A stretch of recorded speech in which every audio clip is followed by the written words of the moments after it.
You are welcome, sir. The president of my sister organizations across Africa, first FAO, Engineer Mrs. Colin Bochidid. You are welcome, ma. The president of Ghana Institute of Engineering, Professor Charles. You are equally welcome. The president of WAFIO, West African Federation of Engineering Organizations. You are Alex Aye. You are highly welcome. My wife, you are the last person on the list, and you are highly welcome.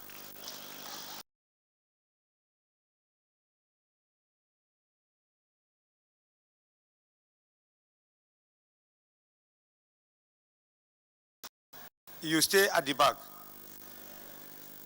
And your amiable wife, you are welcome. Let me quickly announce the arrival in this hall of the former National Security Advisor of Nigeria, Sambo Dasuki. Sir, you are welcome and you are appreciated. I warmly welcome you all to the 2021 National Engineering Conference, an AGM exhibition of the 54th Annual General Meeting of the Great and Honorable Nigerian Society of Engineers, tagged Call City. I am particularly honored for the presence of this executive guest here. It is my pleasure to also specifically welcome a statesman who has agreed to be here, but because of international engagement, President Goodluck Ibele Jonathan, GCFR, GCON, who has graciously agreed to be here to talk with us. He is still making efforts to enter this hall today. Sir, I appreciate you very well. Also gracing this with his presence is the show of Borno, His Eminence. Sir, we appreciate you, sir. Captains of industries, execs in the academia, administrators, distinguished ladies and gentlemen, I welcome you all.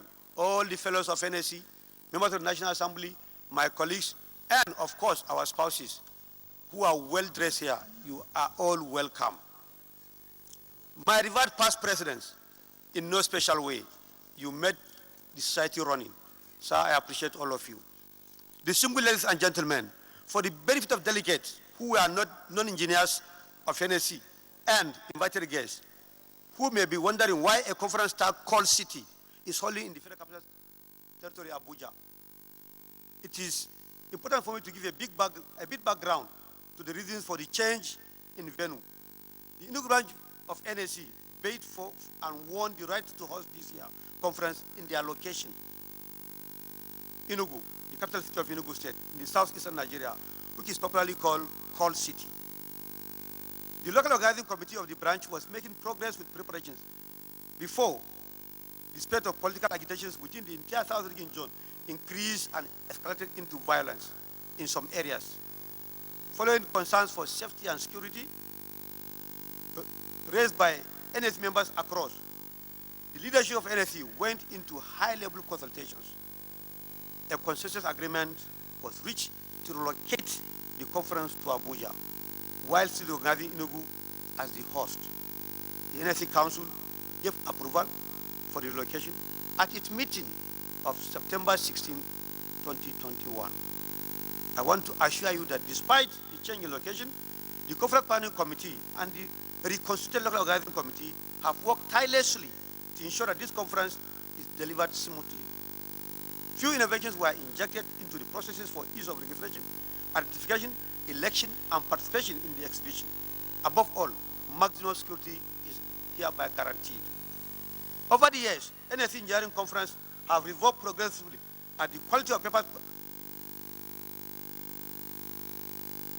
and yet adaptable to the local experiences in Nigeria. Therefore, these conferences are not only enhance the professional competence of Nigerian engineers, but also contributed to the growth and development of technology in Nigeria, and consequently, concurrently, the well-being of our countrymen and women.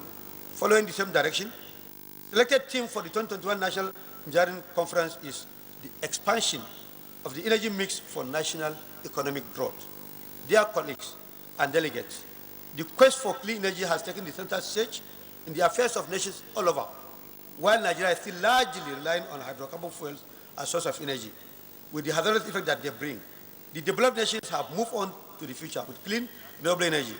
The Nigerian State of Engineers at different advocacy forums over the years has consistently clamored for cohesive coordination and transparency in the transformation of the energy sector. It gladdens my heart to see that steps are taken at different levels to galvanize efforts to the achievement of that goal in Nigeria. The technical sessions of this conference promised to be inciting, and the Secular Subcommittee has done a thorough job of selecting papers for the main conference team, as well as various sub-teams, all dwelling on energy solutions for Nigeria. Ladies and gentlemen, in the pursuit of the objective of collaborating with government to galvanize accelerated development for Nigerian citizenry, I am pleased to inform that our administration made some modest achievement in certain critical vibrant advocacies. Thus, the society produced a memorandum on the proposed amendment to the 1999 Constitution.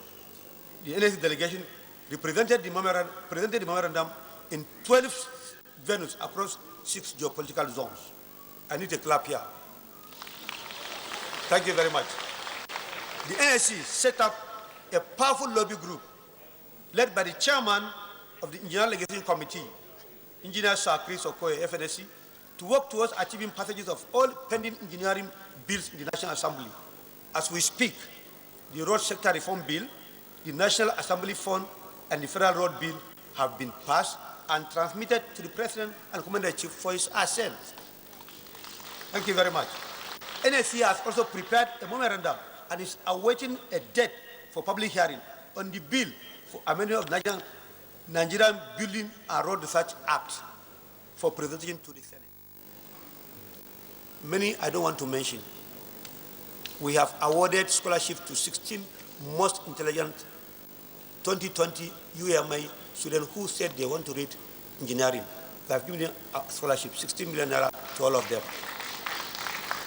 We have given government and this NCDC 10 million naira, Nigerian engineers, as our contribution to the fight towards COVID-19.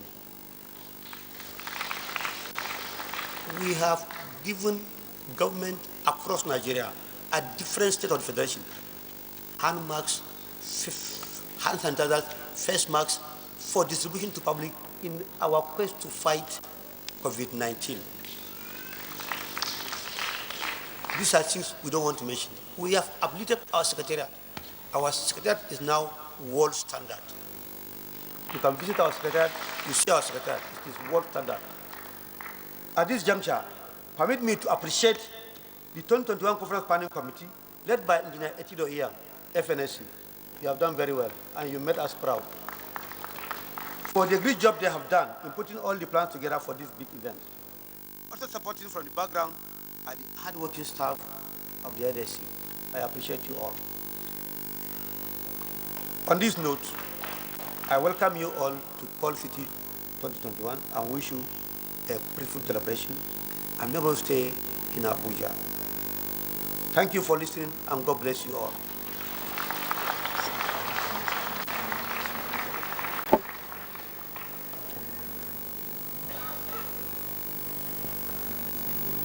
Can we put our hands together one more time for the President of the Nigerian Society of Engineers, Engineer Babagana Muhammad, FNSC, FNI Meki.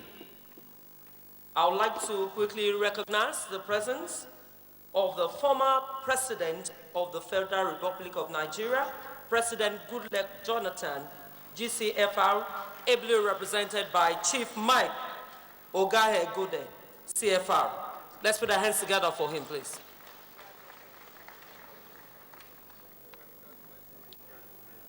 We'll also quickly like to recognize the presence of the former governor of Ogun State, Otumba Benga Daniel, FNSC, FNI Maki, ably represented by Brigadier General S.A. Shogunuga, retired. Let's put our hands together for him, please.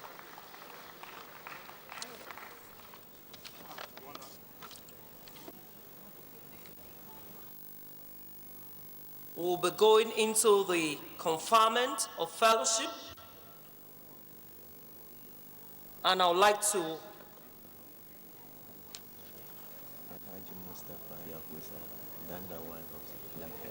representing Executive Governor of Nasarawa State.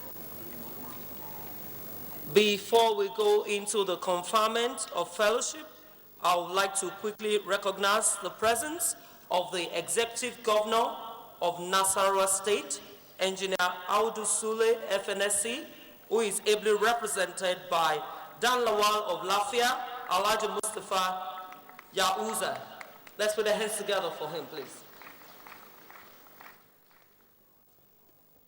I would like to invite to the podium for the honorary fellowship conferment the President of the Nigerian Society of Engineers, Engineer Babagana Mohammed, FNSC, and I would also like to bring to the podium the Chairman, Board of Fellows, Engineer Mrs. Obele Okeke, FNSC, to come for the conferment of the fellowship. Let's put our hands together as Mr. President comes to the podium. Thank you very much.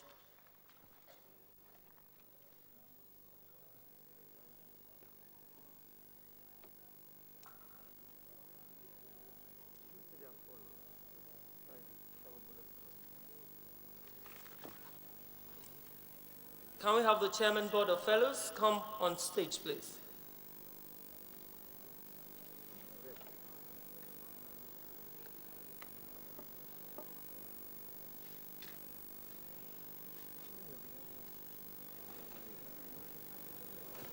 Can we have Engineer Professor Sali, FNSC, come on stage to represent the Chairman Board of Fellows of the Nigerian Society of Engineers?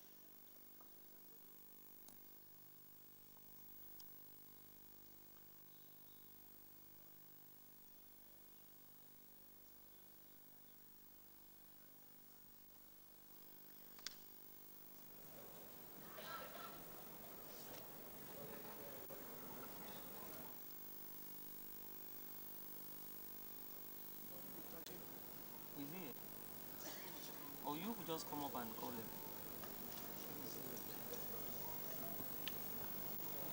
Can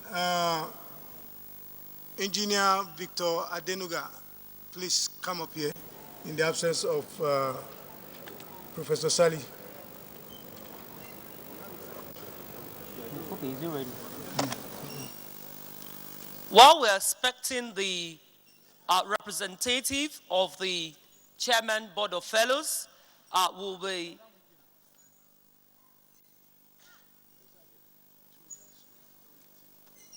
while we are expecting the representative of the Chairman Board of Fellows, Engineer Mrs. Ebili Okeke, FNSC, Engineer Isa Imiabino, FNSC, will be coming on stage to represent the Board of Fellows. While we have technical, let's have in preparation the citation of the Shehu Oberno.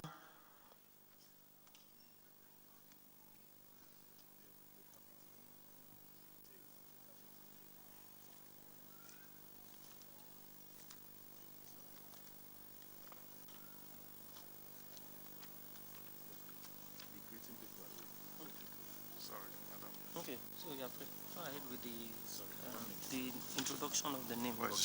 This is the name, so just go ahead with it. I want the border. Okay, go ahead. It's the same thing, just go ahead.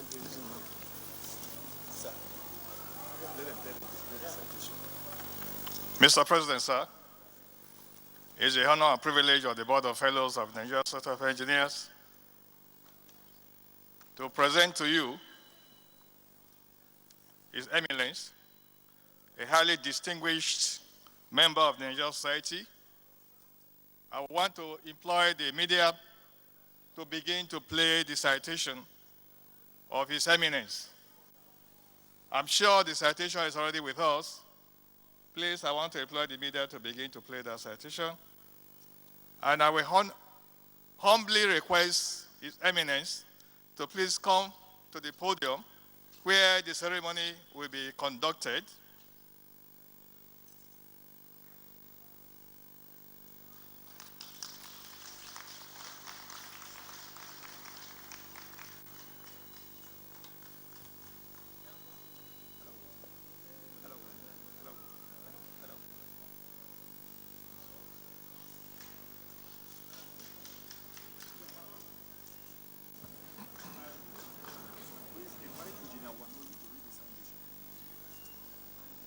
Meanwhile, I would like to invite Engineer Mohammed Kabir Wanori, FNSC, to please come forward and read the citation of His Eminence.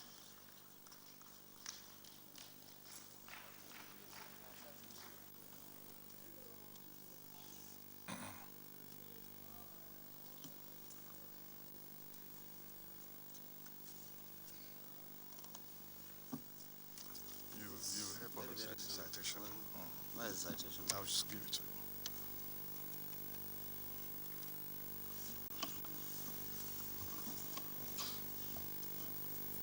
Mr. President, sir, may I read the citation of His Eminence the Shehu of Borno, Alhaji Dr. Abubakar Umar Ibn Garbay, El Amin El Kanemi, CFR.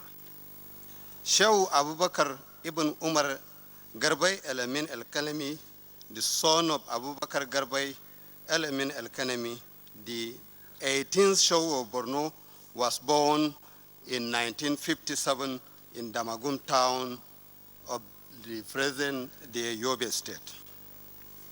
His Royal Highness the Shehu of Borno attended Gambaru Primary School, Maiduguri in January 1964 before proceeding to Government College, Maiduguri to complete his secondary education in 1975.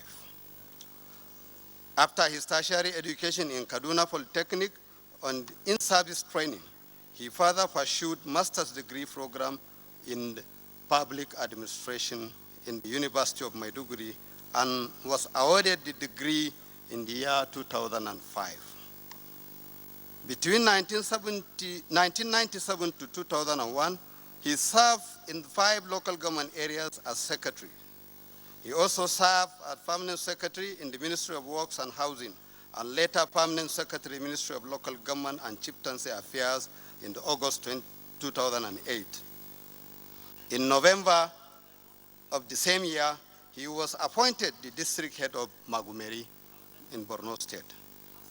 On the 2nd March 2009, he was appointed as Shehu of Borno and the traditional investiture of Bayatu, as in Kanuri we call it, took place on Wednesday, 4th March 2009. The Shehu of Borno was officially presented with the staff of office as the first-class emir and the chairman Borno State Council of Chiefs on Sunday, 31st May 2000. And the ceremony was witnessed by very important personalities and over 120 emirs and chiefs across the country and neighboring countries of Chad, Cameroon, Niger, and Sudan. The Shehu of Borno is the Deputy President General of the Supreme Council of Islamic Affairs and Jamaatul Nasr al-Islam of Nigeria, and also Chairman Jamaatul Nasr al-Islam Finance and General Purpose Committee. He is a member of the Interreligious Council. He has attended various national and international conferences and workshops across the country. His Royal Highness was awarded Commander of the Federal Republic of Nigeria, CFR, in 2011 by the federal government, and has also been awarded different honorary degrees in the 3 prestigious institutions across the nation. Despite the insecurity in Borno, he has remained committed, dogged toward restoring peace in the state. As the Shehu of Borno, he dedicated most of his effort toward restoration and the preservation of the rich culture, heritage and tradition of his kingdom, and to open up the tourism potential of the state. Well-traveled, His Royal Highness is the grand patron of over 300 educational institutions, union, club, and non-governmental organizations and associations across the country. His Royal Highness, the Shehu of Borno, is married and blessed with children, and his hobbies include horse riding, traveling, and hunting. That's the end of this. Thank you very much.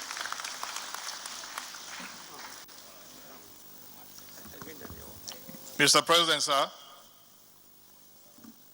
It's now my special honor and privilege to place before you the distinguished eminence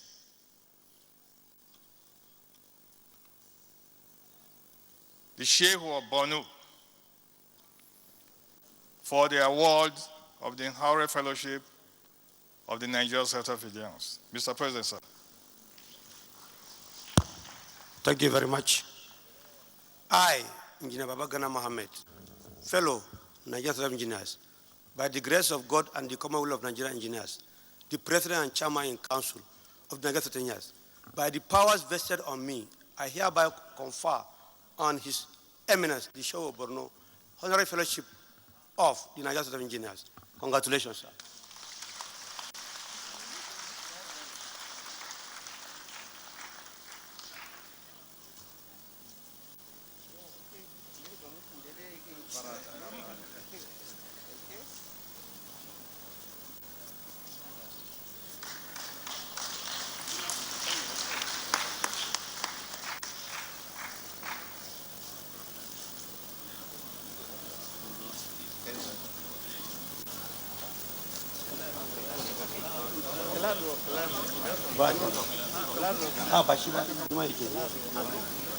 Cloud or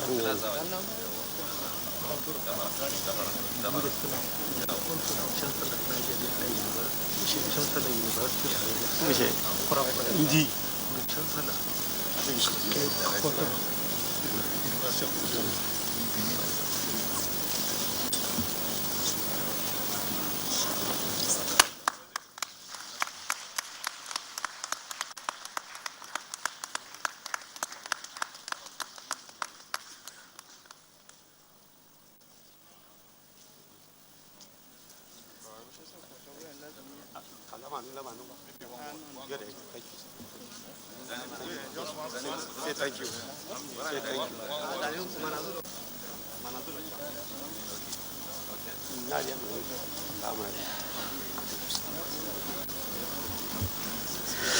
أعوذ بالله من الشيطان الرجيم بسم الله الرحمن الرحيم وصلى الله على النبي الكريم.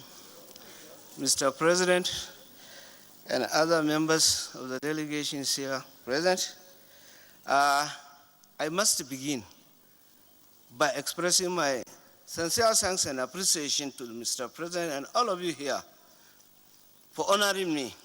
In fact, this is a great honor. The honor is not only for me alone, but the entire people of Borno, Northeast, and Nigeria in general. I assure you that I will live up to expectation and keep the flag flying. On behalf of myself, once again, my family, and the good people of Borno, I sincerely thank you very much. I wish you, each and every one of you, safe journey back to your respective destinations. Thank you very much.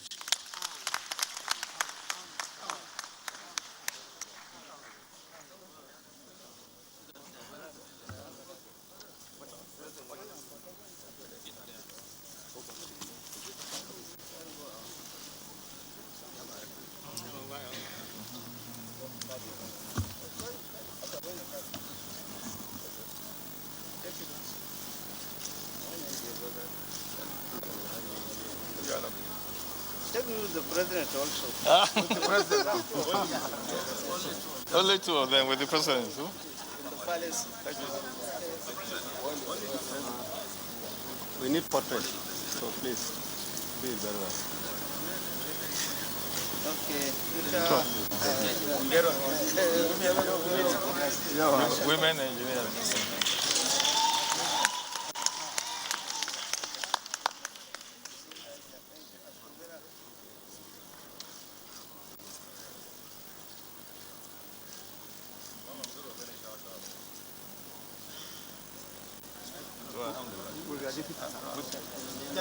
I think the deputy. Yeah, with national airport.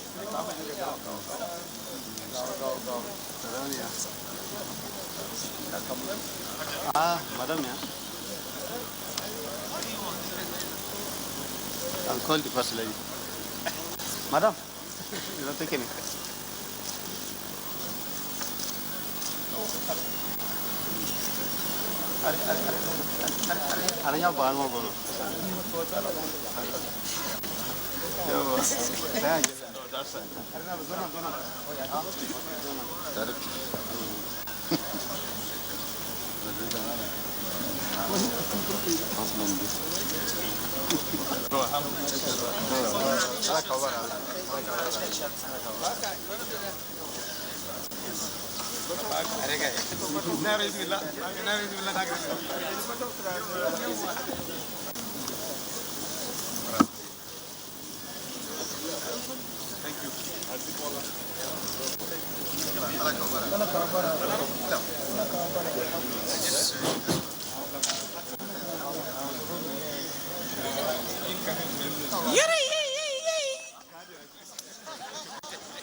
Next one. Next one. Second one. My President, sir, we also have a very distinguished member of the Nigerian society that we have considered due for the Honorary Fellowship of Nigerian Society of Engineers. It's now my honor and privilege to invite to the podium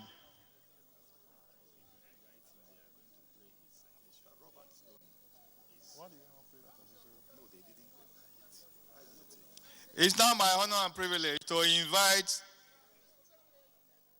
Azibola Emmanuel Roberts to please come to the podium. We will advise that you come along with your spouse, please.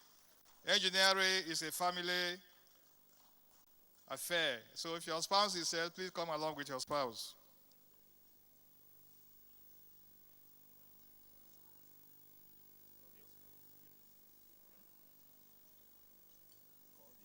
I will want to advise the media to please play the citation. Well, I'm informed that the citation is ready with the media.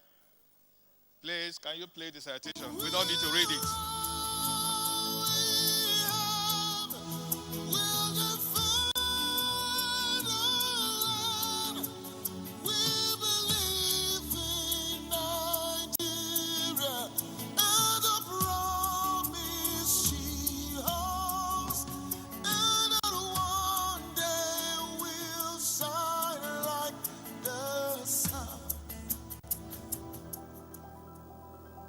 Azibola Emmanuel Robert, Managing Director, Kakata Group, Founder, Z-Team Engineering. Born 13th February 1969 at Otakeme in Ogbia local government area of Bayelsa State. Azibola Robert is the fifth child of his mother, Madam Irene Yepaye Uriah, who raised him and his siblings as a single mother. By an unlikely event of ever going to school, Azibola completed primary school at Baptist Day School, Port Harcourt, and by a miracle proceeded to attend secondary school at Owema Secondary School, Otakeme, where he rose from a not too bright boy to become the best student of his class and the entire school, excelling in all science subjects. Considering his high intelligence quotient in the sciences, it was the expectation that he will someday become an engineer or a medical doctor.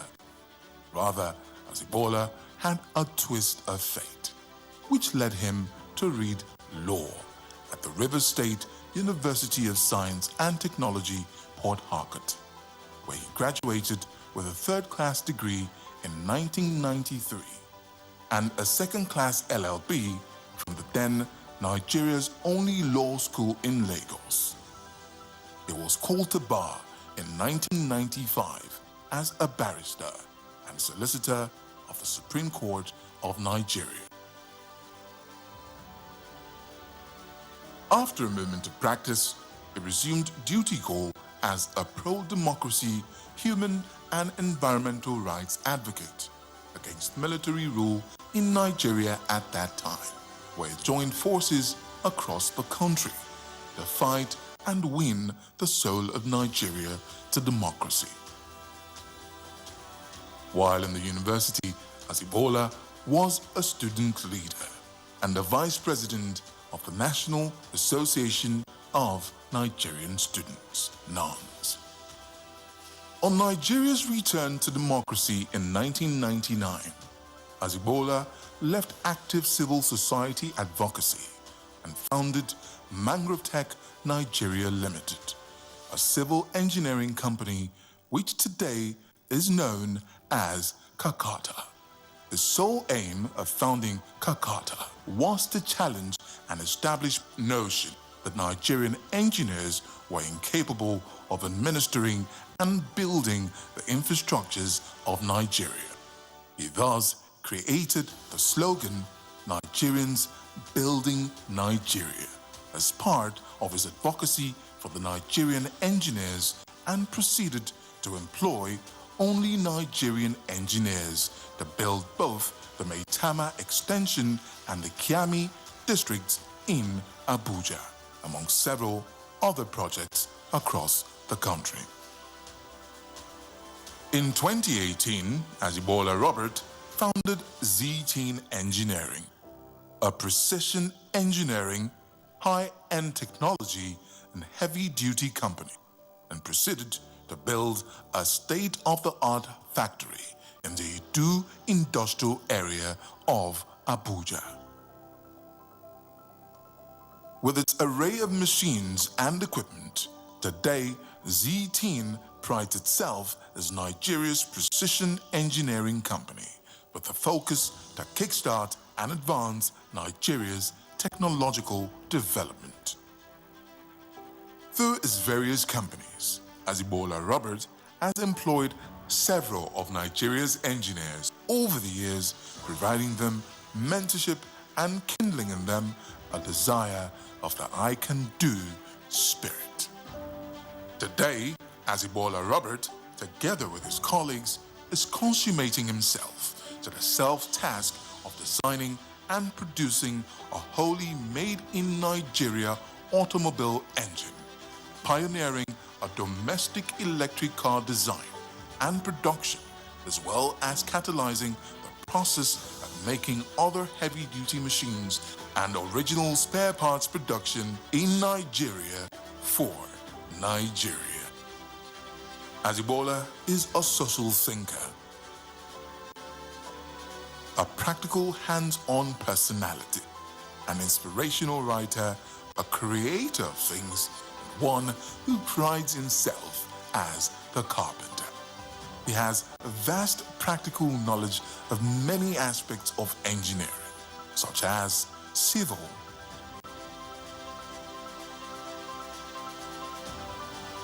electrical, electronics, hydraulics and high-pressure systems, aerodynamics, CNC machining, portable circuit boards, and more. He is a genius at operating machines, including cranes, excavators, dozers, articulated trailers, CNC machines such as lathes and milling, plasmas, water jets, and more. He is a software enthusiast, including website designs. Azibola Robert is an inspiration to those who work with him and his followers. While pushing through his passion for Nigeria's engineering and technological development, Azibola has remained true to his goal for the environment, protection of wildlife, and commitment to climate change. He is married to Stella Robert, and together they have 4 daughters, Yepaye, Zoni, Emanuela, and Azibuswa. Ladies and gentlemen, I present to you Azibola Emmanuel Robert.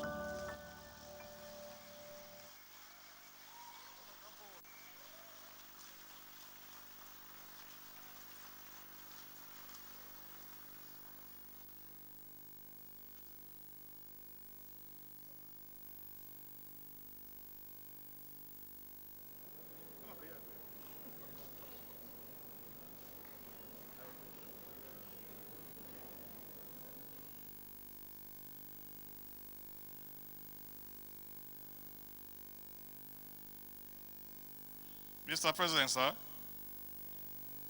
we present to you the distinguished icon that has been a mentor to so many engineers. He has engineered the engineers, and the NSC today finds him fit to be considered for the award of the Honorary Fellowship of the Nigerian Society of Engineers. We therefore present Emmanuel Robert for the award. Mr. President, sir.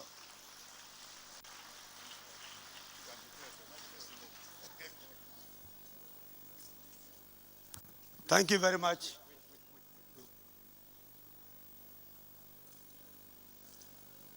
Robert, you are ready for me, Robert?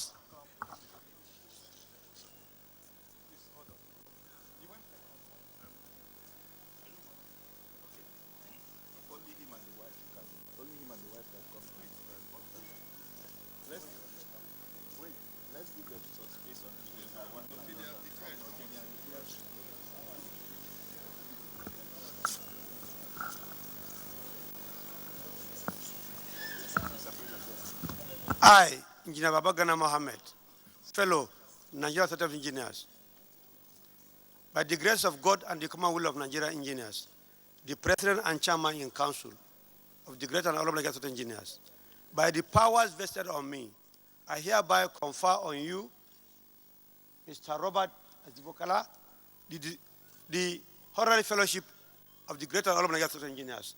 Congratulations.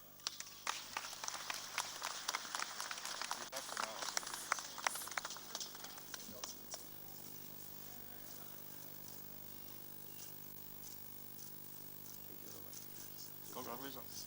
Madam. Congratulations. Thank you very much. You can go and take your pictures. Can I take your pictures now? Let's take pictures. Mayoga, this is Robert. Come forward. Come forward, the chief. Come out, the chief, yeah. Yes. I think that's Come out. Okay.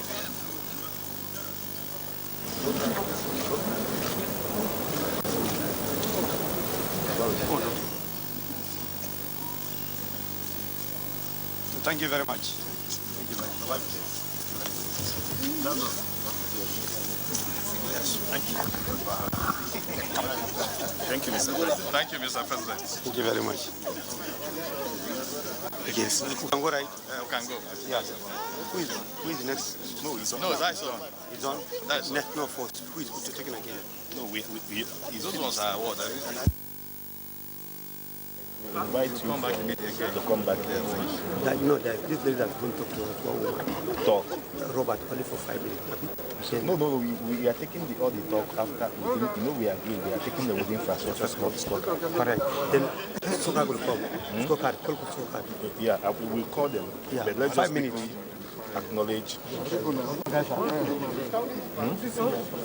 No, it's done. It is. You started it. Thank you, sir. Thank you, sir. I can go down now. Thank you, sir. Thank you very much. Let's appreciate the honorees, please. Let's appreciate the honorees. Before we go to the next item,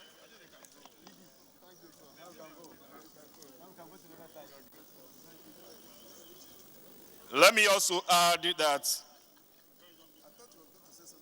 Mr. Zibola Robert they'll be invited, has contributed a lot to engineering. Apart from what we saw here, the motto of his company, Kakata, is Nigerians building Nigeria. He believes so much that it's only Nigerians that can build Nigeria. And that's why he has empowered so many Nigerian engineers in his company and has paid them what is commensurate with what expatriates are paid in Nigeria. I think that's a very big, he deserves a very big applause for that. Let me, in a very special way, Mr. President, when he was presenting his address, informed us that the President and Commander-in-Chief of the Armed Forces of the Federal Republic of Nigeria from 2010 to 2015, Dr. Goodluck Ebele Jonathan was supposed to be here with us. but because he traveled to Guinea and he has been on his way back to Nigeria. He couldn't arrive as scheduled. He has sent a very senior member of his cabinet when he was in office, the chief of staff, to the office of the president, Asiwaju Mike Ohiadome, commander of the Federal Republic, to represent him. He's here in our midst. And Mike Ohiadome is also a former deputy governor of Edo State. Let's put our hands together for him, please. Let's appreciate him. Just seated beside him is another heavyweight in the engineering profession, the founding chairman of the Raw Material Research and Development Council and former chairman of FEMA. Many of us are conversant with his name when we talk about the Wanyangu National Football Club, one of the biggest football clubs in this country. It's my pleasure to acknowledge the presence of a very distinguished engineer chief, Emmanuel Chukwuemeka Iwanyangu, fellow of the Nigerian Society of Engineers, member of the Federal Republic, officer of the Federal Republic, and of course, Commander Order of the Federal Republic. Let's put our hands together for him. Also, we have in our midst, past president of the Nigerian Society of Engineers. He was president of the Nigerian Society of Engineers for the years 1998-1999. A very distinguished engineer Charles Aniweta Mbanefo, fellow of the Nigerian Society of Engineers. Mwamolonama Onitsha. You are welcome, sir. Also, he came with his wife, Mrs. Irene Mbanefo. You are welcome, ma. Let me also acknowledge the presence of the president of the Association for Consulting Engineering in Nigeria, Engineer George C. Okoroma. You are welcome, sir. And also we have in our midst Chief Uche Chris, Senior Advocate of Nigeria. You are welcome. Let me also acknowledge the presence of Engineer Ife Oluwa Oyedele, Executive Director, Niger Delta Power Holding Company Limited, and also another Executive Director in the company, Engineer Abdul Kashim. Let's put our hands together for them, please. Quickly, I want to recognize the presence of His Royal Highness King Buba Raye, Dakolo of Betuame Kingdom. He came all the way from Bayelsa to join us in this program. It's also my pleasure to acknowledge the presence of Chief Sonny Omekwe, Chairman of Otakeme Council of Chiefs, Bayelsa State. Let me also acknowledge the presence of Mr. Adolphus Ekpe, former DG of Nigeria Lottery Regulatory Commission. We also have His Royal Highness Eze Ken Onwala, Ugowan of Eche Land. He is also here with us. I think that's all we have for the recognitions. With that, it's my pleasure to invite my co-director of program, Engineer Emmanuel Ejika, to take us to the next item we have in our program. Thank you.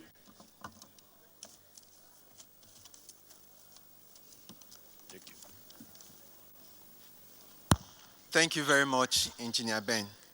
Distinguished guests, ladies and gentlemen, at this juncture, we'll quickly continue to our program. And next on the item on our program list is a very special event that will be anchored by the president of the society himself, and that is presentation of special NSC Presidential Awards. Please put your hands together as we invite the president of the Nigerian Society of Engineers, Engineer Babagana Mohammed, fellow Nigerian Society of Engineers, to take care and present these awards. Thank you very much.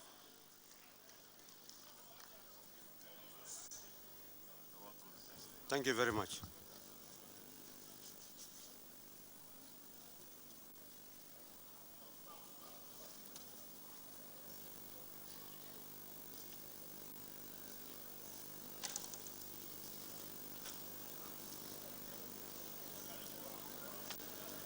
This for who? Award of Excellence. Okay.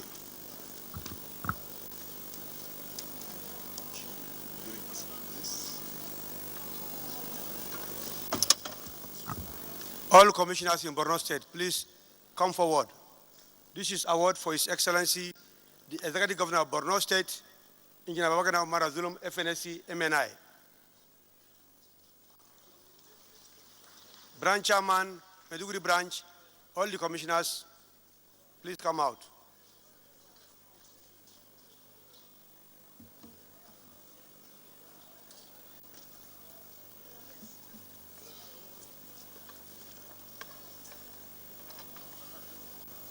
This is presented to His Excellency, the Executive Governor of Borno State, Engineer Babagana Umar Zulum, FNSC, MNI, a recognition of infrastructure development in Borno State and support to the engineering profession. Congratulations, Your Excellency.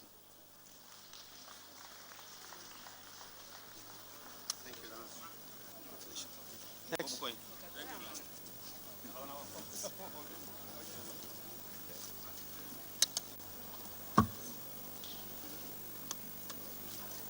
This is an award of excellence to His Excellency, Dr. Goodluck Ibele Jonathan.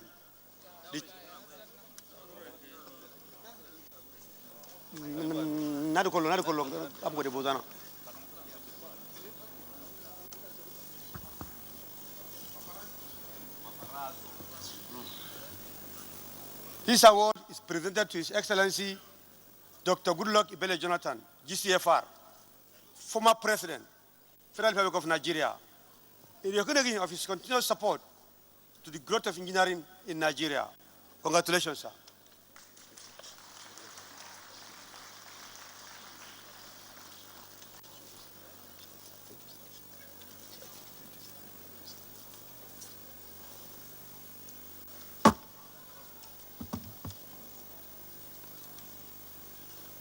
This is an award of excellence presented to His Excellency, the Executive Governor of Ebonyi State, Engineer David Nwezi Umahi, FNSC, FNAT,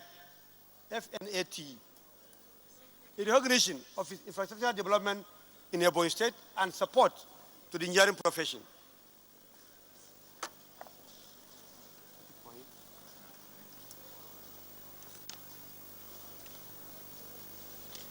Let's arrange somebody to come and pick.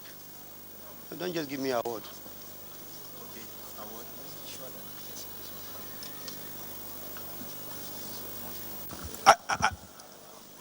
Chairman, Yola Branch, or Aisha Ali Umar, you can come forward. This is an award of excellence to His Excellency Right Honorable Amadou Umaru Fintri, the Executive Governor of Adamawa State.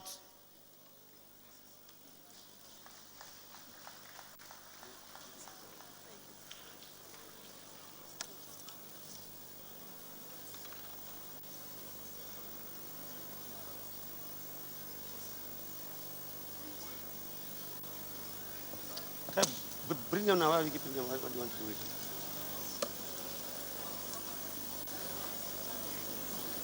This is an award of excellence to His Excellency, Senator Kashim Shettima, the former governor of Borno State. When they come forward,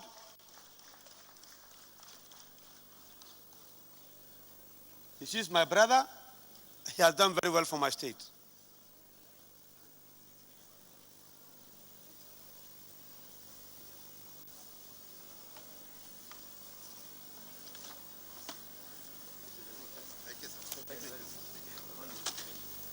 Hey, come on,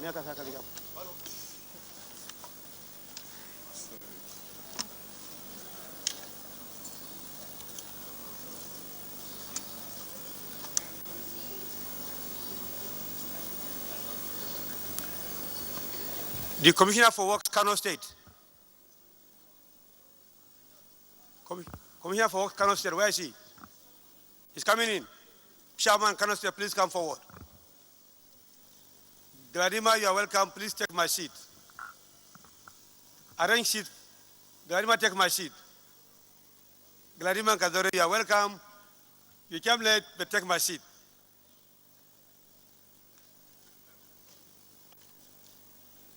This is an invite MB Show to come forward. Invite MB Show to come forward. Because this award is for Ganduje. This is an award to His Excellency Dr. Abdullah Umar Ganduje. Why is the deputy president? No, you have to support MB Show.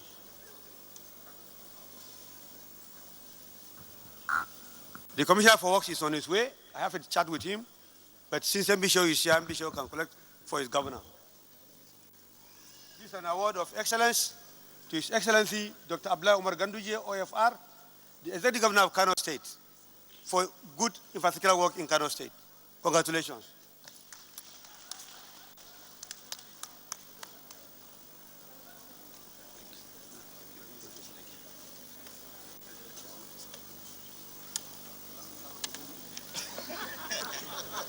Chairman, Enugu branch.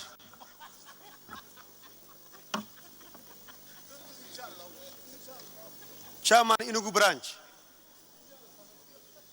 This is an award to His Excellency, the Executive Governor of Enugu State, our host.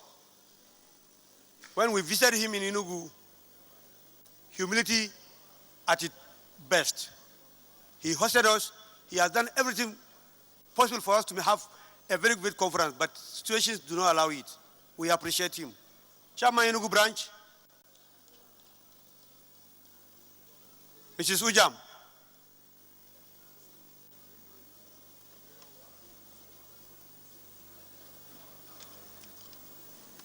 Next.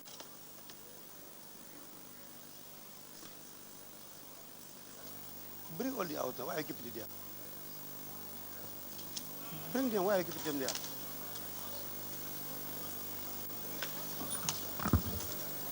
This is a presidential award to Engineer Chris Okoye. Chris Okoye, FNSC. He was my chairman, National Assembly Legislation Committee. He has done extremely well. Engineer Chris Okoye, are you in the hall? Thank you. I'm very happy, I'm very grateful. You have made NSC very proud. Congratulations.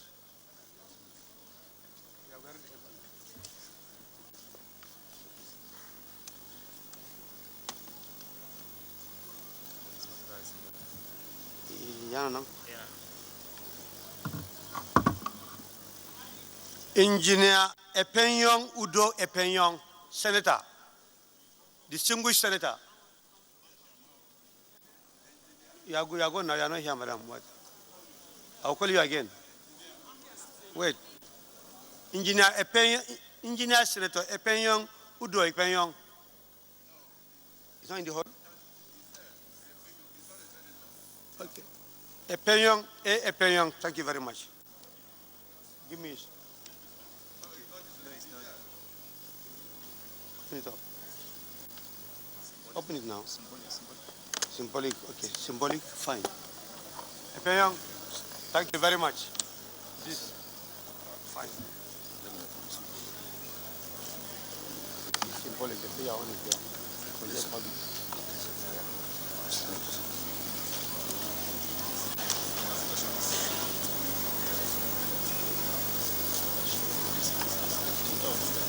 Thank you. Next. Go and bring it.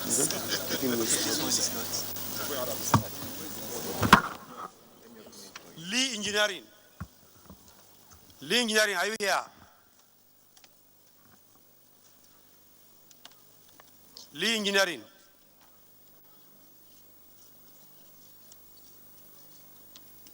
It's an indigenous engineering, and they have more than 3,000 engineers on their list, and they are doing extremely well. And we appreciate them for their support to NSC.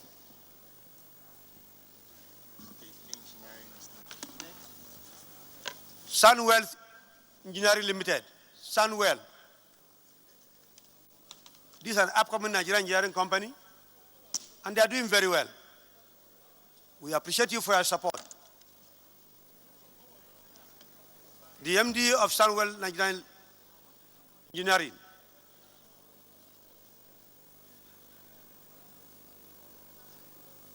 The recognition of your support to development of engineering practice in Nigeria.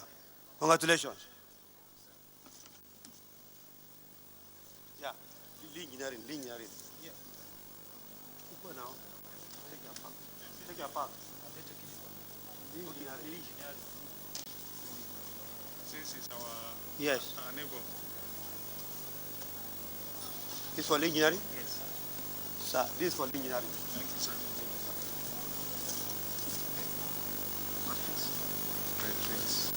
Matrix Engineering Limited. Matrix is an engineering company and they have done extremely very well. I thank you for your support to NSC. MD Matrix? Fine. Apparently you got to collect for Matrix.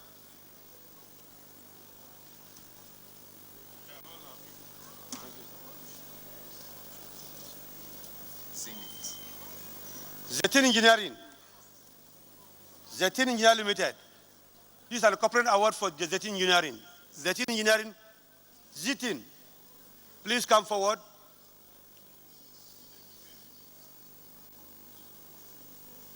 Robert, come forward again. Robert, you have done very well for engineering. We appreciate you. Apart from your honorary award, you gave to NSC 22 systems. That's what is now we deployed in our secretariat. We appreciate you, and you have sponsored our bags for this conference. I appreciate you most sincerely.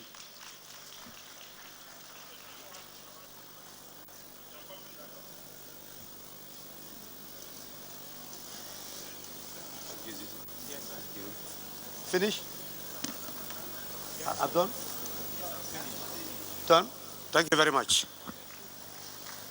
Now, this girl will talk to us for 5 minutes.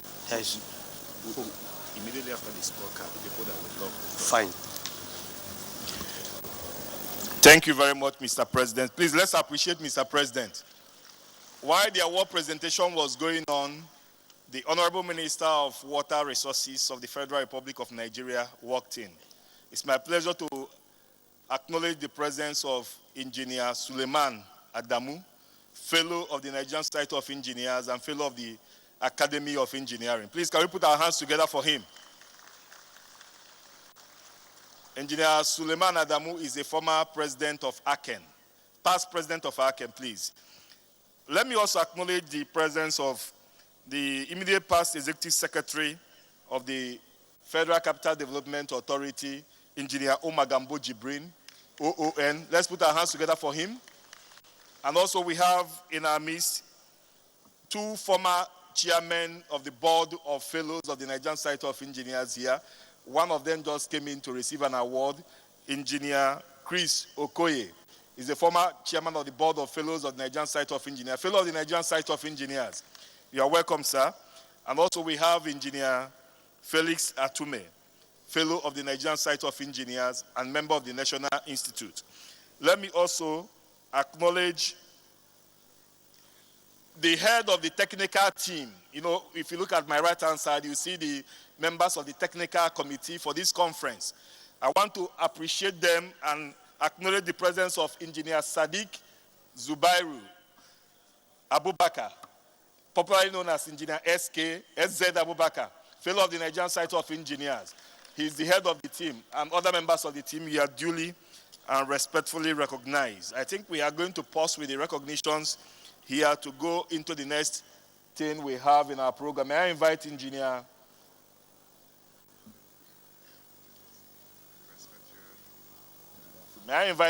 Fumi to lead us to the next item in our program.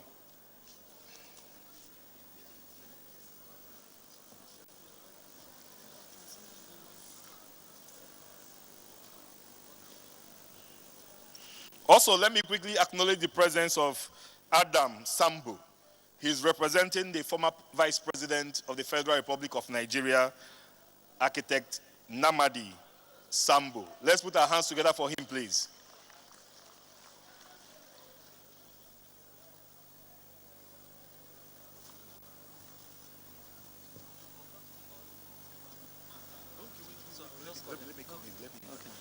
Before we take the infrastructure scorecard, please, let me invite the chairman of the 2021 National Engineering Conference and annual general meeting of the Nigerian Society of Engineers Planning Committee, Engineer Etido Ingan, for his opening remarks. Let's put our hands together for him, please. Engineer Etido Ingan is also the chairman of Ibom Power Limited. Let's appreciate him, please.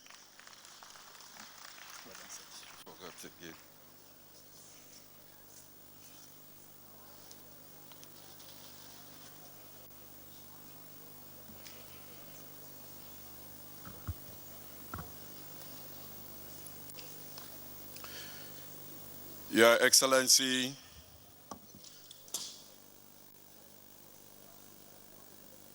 President of the Federal Republic of Nigeria, here heavily represented,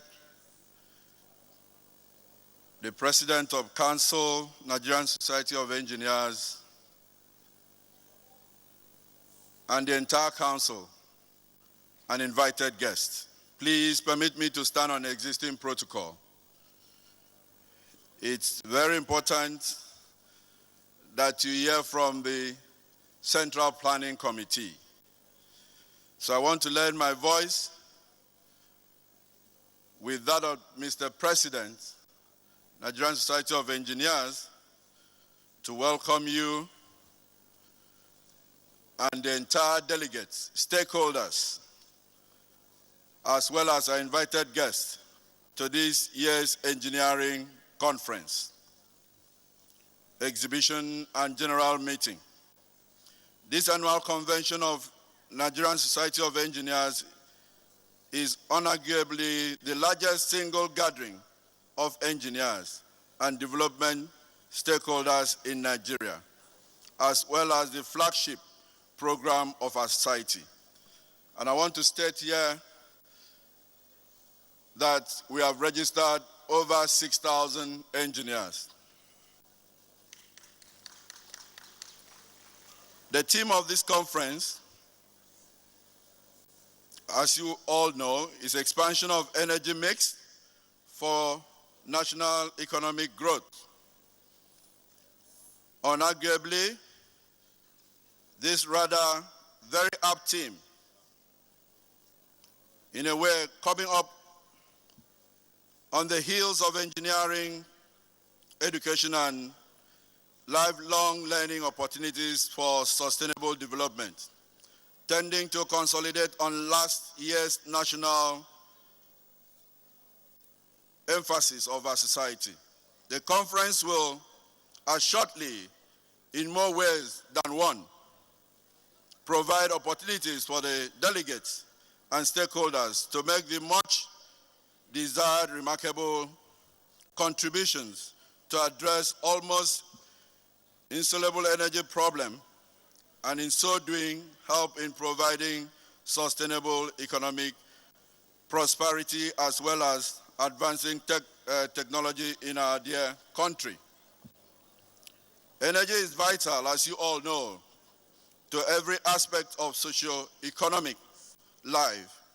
While most developed countries have achieved remarkable degrees of stability and efficiency in energy supply and management, Nigeria is seemingly battling to achieve an acceptable benchmark. The reason is not far-fetched, other than that Nigerian energy needs is being propelled mainly by fossil fuel, coal oil. Therefore, as energy demand increase, especially with growing population, urbanization, and ravaging novel COVID-19 pandemic, supply becomes grossly inadequate. The challenge of meeting the growing energy demand in Nigeria is huge, in the sense that while seeking for sustainable energy, supply, and making energy choice, the environmental problems of fossil fuel need to be considered. The way forward, therefore, is achieving energy availability economic growth and sustainability is to timelessly turn serious attention to adopting a new viable way of expanding the energy mix of our country. Distinguished colleagues, this is perhaps what would have enforced the choices of the technical subcommittee of our committee in achieving or in arriving at these appropriate papers to be presented, as well as engaging the facilities or the faculties. While we commend their astuteness, I am hopeful that this would moderate the tone of what, as professionals and development stakeholders, we will be addressing at this conference. It is therefore my hope and belief that, as already guaranteed, the various amiable speakers and faculties that shall be addressing the conference will evoke thoughtful and engaging discussions that will engender veritable inputs of national development. I can also assure delegates that seasoned experts and technocrats in the field are available to present various papers, lead discussions at plenary, and converge ideas that will stimulate further research and development in the area of energy mix. Coincidentally, also, this is an elective conference. Of course, that is why you see the large turnout, where we hope to elect passionate and reputable professionals to sit in the National Council of our great society. We have made frantic efforts to improve our election processes this year. With the use of the electronic registration tag, which is entirely novel, eligible delegates would seamlessly be electronically accredited for the AGM. This approach has become necessary due to the need for strict compliance with the WHO COVID-19 prevention protocol. May I therefore urge all to make vital contribution that will make the conference not just achieve its set objective, but be memorable one. Let me sincerely thank and congratulate the Enugu branch of our society for playing host to this auspicious conference this year. I welcome you all to Coal City 21, and I want to seize this opportunity to thank Mr. President on behalf of the CPC and the entire council for giving us this opportunity to serve.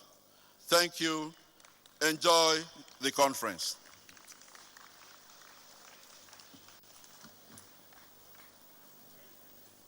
Let's put our hands together one more time for the chairman of the Conference Planning Committee for 2021 Conference of the Nigerian Society of Engineers. I would like to quickly recognize the presence. Okay. We'll quickly go into the presentation of the infrastructure report card of the Nigerian Society of Engineers. Permit me, as I invite to the podium, a former president of the Nigerian Society of Engineers, Engineer Ademola Isaac Olorunfemi, FNSA. Let's put our hands together for him as he comes to the podium to present to us the infrastructural report card of the Nigerian Society of Engineers. Thank you.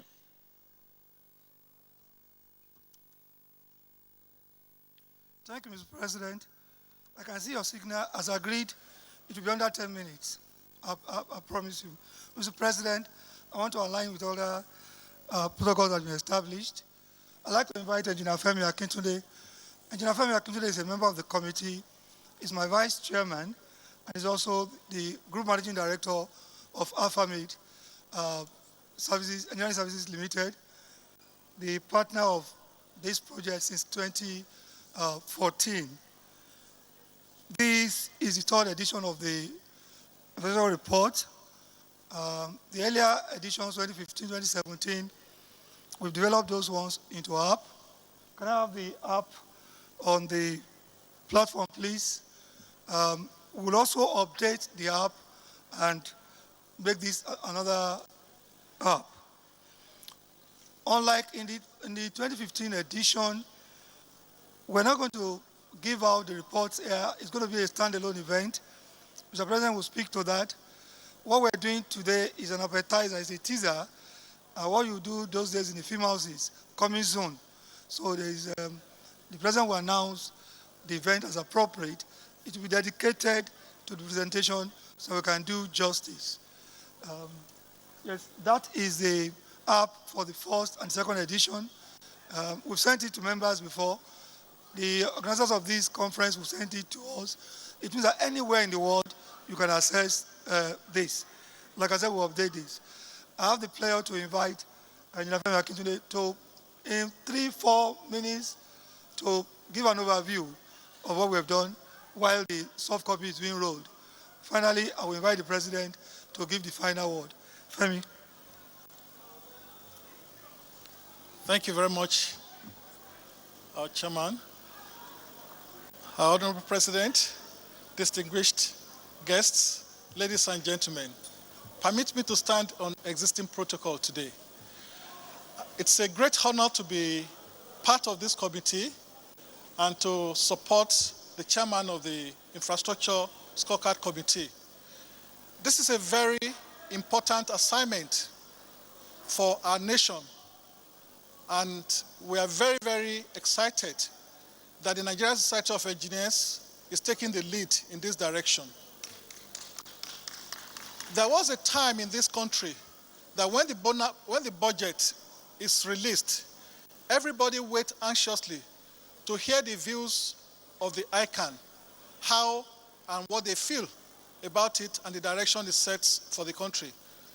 Nigerian Society of Engineers are being repositioned to take leadership position in the way we want infrastructure to affect our lives. Why are countries that are developed in the world today, what makes them what they are?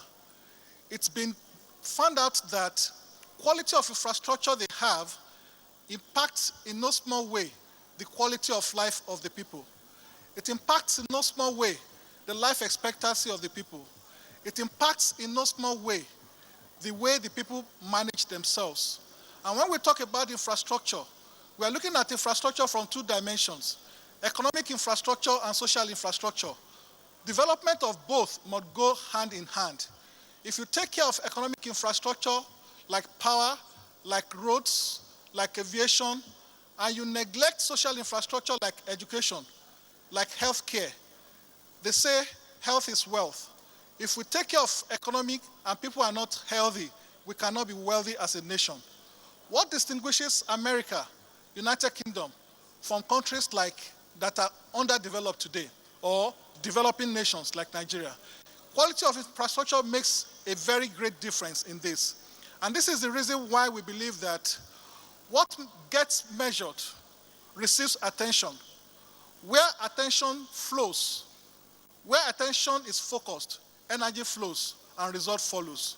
This is why engineers, as a profession of numbers, we believe that if we assist Nigeria to measure where we are in the quality and standard of our infrastructure, we have a basis to continuously look for improvement. And when we start to track the progress of improvement, our quality of life will follow. It is for this reason in 2017 that under the able president of our current chairman now for that infrastructure committee, Engineer Femi Ademola, this committee was set up in 2015, and we did a second one in 2017. This year we are producing the third version. What is this scorecard about? The scorecard looks at what do the public feel about the quality of our infrastructure. We look at various scope from roads, power, justice, healthcare, education across board, and we get it out on electronic system to many Nigerians to say what they feel. Please note, these are perception. These are not quantitative measures. People tell you what they feel. You do not have control over how they feel. If a typical Nigerian feels that the road infrastructure is not strong, it's not good enough, it's going to say so. So on a rating of 1 to 5, people rated our infrastructure. These are Nigerians, the users. And in 2015, our raw rating came at an average of 1.51. 1.51, that is F. The methodology we are using is globally approved by all engineering bodies all over the world. So it is internationally recognized. We are not devising a different way of measuring this in Nigeria. We follow that same standard. And on that same standard, only 2 of our infrastructure scored E, and that is oil and gas and information technology. Every other infrastructure ended as F. We may say that, is this a fair assessment? Unfortunately, we do not have control over how Nigerians feel about the state of their infrastructure. But for that reason, this year, we decided to go a step further by including another point where we call quantitative assessment. The quantitative assessment gives the providers of the infrastructure the opportunity for the first time to give quantitative measures, quantitative assessment of what they are doing, to take the infrastructure from where it is today to where it should be tomorrow. And we allowed and invited the various ministries and parastatals to give us data. What is the kilometer of road you are going to maintain this year? How many megawatts of power are you going to add to the public generation and public distribution? How are you going to improve our aviation sector that will take us closer to what we have in Dubai, what we have in Heathrow? And on that basis, we brought in this new perspective from the providers. Not only did we do that, we also provided another opportunity, which we call the executive insight, to now say that if the ministries and parastatals feel that this is where we stand, we want the minister to tell the world what is his vision, how is he positioning our infrastructure that is placed under his stewardship from where it is today to tomorrow, so that the quality of life of an average Nigerian will improve from where it is now and make it better for tomorrow. We did an assessment by comparing the standard in Nigeria to standard in 3 countries across Africa. And we also take 3 countries globally for benchmarking, on the basis of which we looked at where is Nigeria today? How many millions of people are going through our international airport? How does this compare to what happens in Dubai? How does it happen to what happens in America? And on that basis, we took each of the infrastructure line and compare to these countries. We used Kenya, Ghana, and South Africa, and Egypt for Africa comparison. And for the international comparison, we took the United Kingdom, we took China, we took America, and we took United Arab Emirates. Not necessarily that we're going to be at their level tomorrow, but if we say this is where we are relative to America today, we can set a target to say in 10 years' time we want to be where America is with respect to road infrastructure. We want to be where United Arab Emirates is with respect to aviation. So on that basis, we now look at what are the quality, what are the best practices they are implementing in each of these areas. How can we begin to implement what they are doing so that it takes us further? It looks at capacity, it looks at funding, it looks at how they maintain their infrastructure. Because it's one thing for you to have the infrastructure, and if you don't maintain them, it ends up being a waste. It ends up not serving the purpose for which it was developed. So we believe that not only should we have the stock of infrastructure, we must have structures in place. We must put the ability to manage it in the right perspective, which is now being considered through a PPP structure of the public-private partnership to ensure that when we spend so much money to develop infrastructure of our airport, we're able to maintain it and it's able to serve our people the best way it can all over the world. This is what the infrastructure scorecard has done. We believe strongly that the Nigerian Society of Engineers has set a new standard. The last one we did was well commended globally. And we know that if we can sustain this practice, we can keep the standard high, we are going to achieve a point where we can even compare the stock of our infrastructure and the quality on a regional basis, from the north to the south to the east to the west. And on this basis, I believe that we'll have a basis to continue to monitor, to track, and to improve the standard and quality of this infrastructure. This is what we have done. Thank you very much for your attention, and we look forward to the formal presentation later. Thank you. Yeah, thank you very much, Femi. And now I have the honor to invite Mr. President to please give further directives.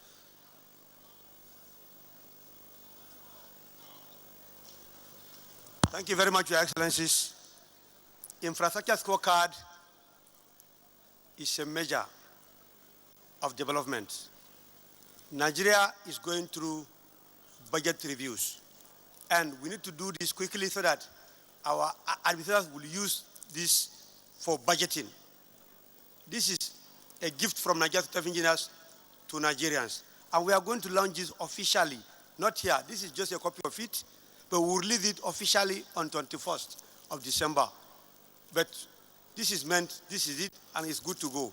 Thank you, and God bless you. We are good? Yeah.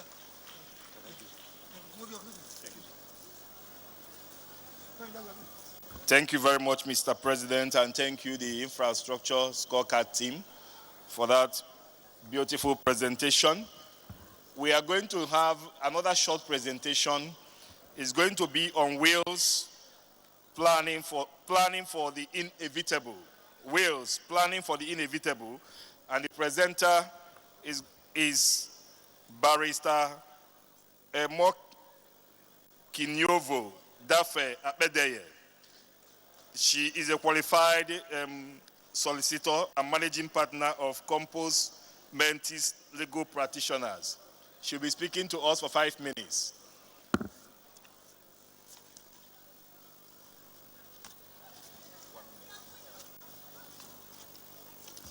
Please, can we settle down, please? Let's take our seats.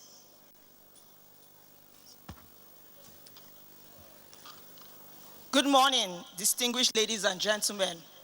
Permit me to stand on existing protocol.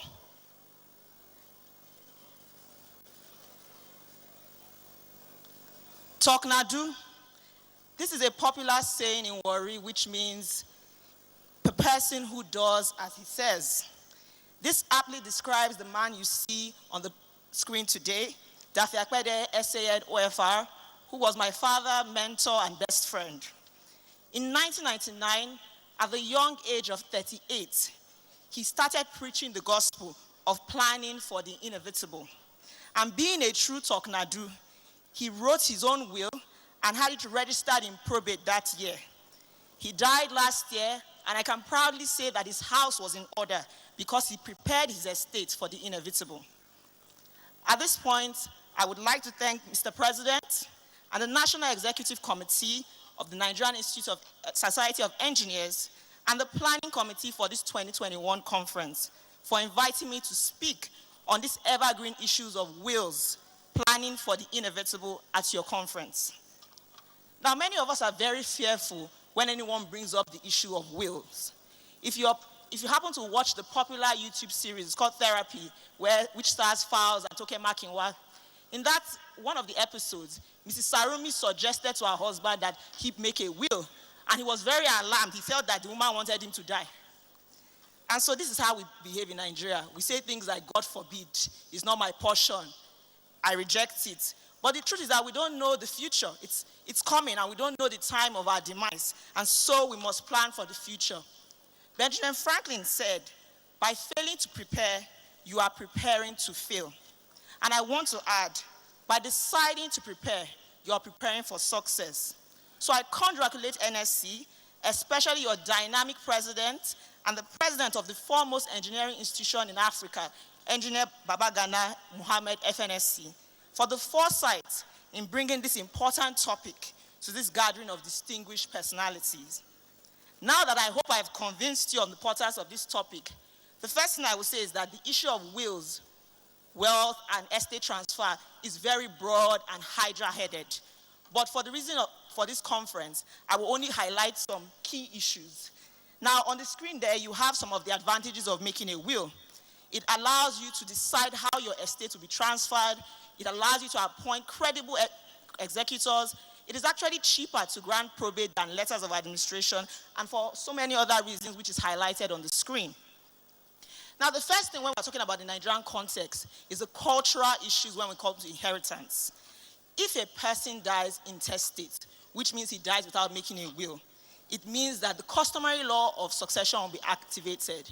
For instance, under customary law, you can actually make a customary will, which means that you just declare it in the presence of witnesses what you want at your death. Now, it's not far-fetched what the problems with that system are. People may not have heard properly. The witnesses may start to collude. There might be issues of, did he actually devolve all his properties before death? And so that's the issue with customary wills.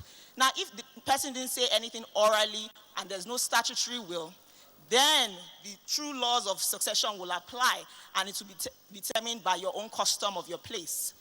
But we must always remember that even though we are subject to customary laws, some laws can be declared unconstitutional if they are repugnant to natural justice, equity, and good conscience. For instance, the Supreme Court has ruled that the Igbo culture, which does not allow women to inherit, is unconstitutional and repugnant to natural justice. Now, importantly, let's talk about inheritance under Islamic law. Similar to inheritance under customary law, this aspect of law of succession only applies to Muslims in certain states where the law expressly provides for such limitations. So you would have to look at your own state law, your state wills law, to decide whether you are going to be subject to Islamic law as a Muslim. And the law specifically says it's only for a person who immediately before his death was subject to Islamic personal law. So some states are silent on it, but some examples of states which have these provisions are states like Oyo State, Jigawa, and Kaduna State. Now, the stipulation of Islamic law is very clear. Certain percentages must be given to certain people, and in general, a person cannot give more than a third of his entire estate to persons that are not family members. So it's important to check that out. Now, on the issue of wills, again, we have listed some of the laws governing wills in Nigeria. We have the Wills Act, wills laws of different states, the High Court laws and rules, the common law, and the decisions of superior courts like the Court of Appeal and Supreme Court. Now, briefly, we'll take who can make a will. Very simple. Anybody of statutory age with sound mind at the time of making it. Now, statutory legal age, I'm sure everyone here is past that age. 21 if it's the Wills Act, and 18 in some states. Now, you can imagine if an 18-year-old can make a will, how much more many of our distinguished guests here who have children and grandchildren. It's so important to make a will. Again, even if someone is physically infirm, so far as the mind is working on compos mentis, which happens to be the name of my law firm, then you can make a will. And then the next slide should be on essentials of a valid will. So as I said, you must have testamentary capacity, the statutory age, and be of a sound mind. It must be in writing if you want it to be a statutory will. There are some exceptions, but I've looked around the audience and I don't think anyone applies unless there's someone from the armed forces, and then we can speak briefly about that in camera. Then you must disclose your intention. What is your intention? How do you want to distribute your assets? It is also testamentary, which means it can only be effective after the death of the testator, and it's ambulatory. So if you make a will today, you can change your mind tomorrow and execute a new will until, of course, the time of death. It is used to dispose properties, and it must be signed, critically, signed by the testator in the presence of 2 witnesses. The witnesses must also sign. Now, very importantly, do not allow someone who will benefit under the will to sign. Although the will be valid, the person is not going to be able to inherit under the will if he signs the will. In terms of storage of the wills, after you've made the will, you need to store it somewhere safe. There are certain places that are good for this purpose. The probate registry. Every high court in the Federation has a probate registry which is charged with the administration of wills. Now, this is actually the most recommended form of storage, because when a person dies and probate needs to be granted, you need to go to an actual probate registry. And if it hasn't been registered there, then it's a bit of delay because you have to now do the process of going to court, getting an ex parte order to, store the will at probate registry. Then you can store it at your home. It's also fine, but remember, people might then argue, oh, is this Baba's last will, Mama's last will, and all that. It may lead to contentious issues. You can start with the executors, the people you've named in the will, or with the lawyer who drafted it, or at a bank, a trusted bank that you might be sure is not going to crash anytime soon, or with a trusted friend or relative. Now, also note that you can make many copies of your will and store them in several places so that in the event of any demise, there will be someone that can have access to that will. And so briefly, I will talk about the need for estate planning. Please keep the slide on probate. I will talk about the need for estate planning. Now, estate planning is quite broader than just making a will. It's deciding how do I want my assets to not just be distributed, but to be managed. I want to avoid maybe some estate taxes and things like that. And note, please, I said avoid, not evade. Please, no one should evade taxes. Thank you very much. And so the core estate planning task might be making a will. You may want to limit the estate taxes. You may want to establish a guardian for minor children, or create new beneficiaries on your life insurance plan or your pension plan, set up for funeral arrangement, or establish an annual gifting process. So for instance, if you want to give to a particular charity on a yearly basis, you can do that with estate planning. Now, it's also advisable that you always review your estate planning documents every 3 to 5 years, because of course changes happen. And then if you have a major life event, say a marriage or wedding, promotion, retirement, it is good to update your estate planning documents. Again, change of residency, state of residency. If you are living in Delta, for instance, and then you come and you start living in FCT, you may need to change some of your documents. And of course, if there's a massive upward change in your wealth status, you will need to also update your estate documents.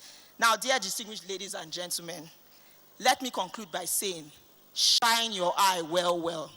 This is another popular worry saying, which means be wise. Ignorance is no excuse after you have been well informed today. It is never too early or too late. Plan to prepare your will today. And with this, I say thank you so much. Please also note that if anyone wants more information after this time, my firm's details are on the screen. Compos Mentis Legal Practitioners. You can reach us on our website or any of our social media handles. Thank you so much. Please, a round of applause for her.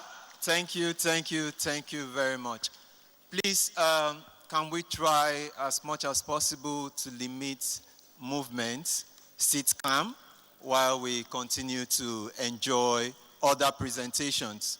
Now, to address us with her presentation, I'd like to invite Rosemary Ojo Chenemi Oshikoya of Ladi Memorial Foundation. Honorable Rosemary is an education consultant, immediate past commissioner for Education, Science and Technology, Kogi State, and commissioner for Environment and Rural Resource and Natural Resources. Please, a round of applause for her.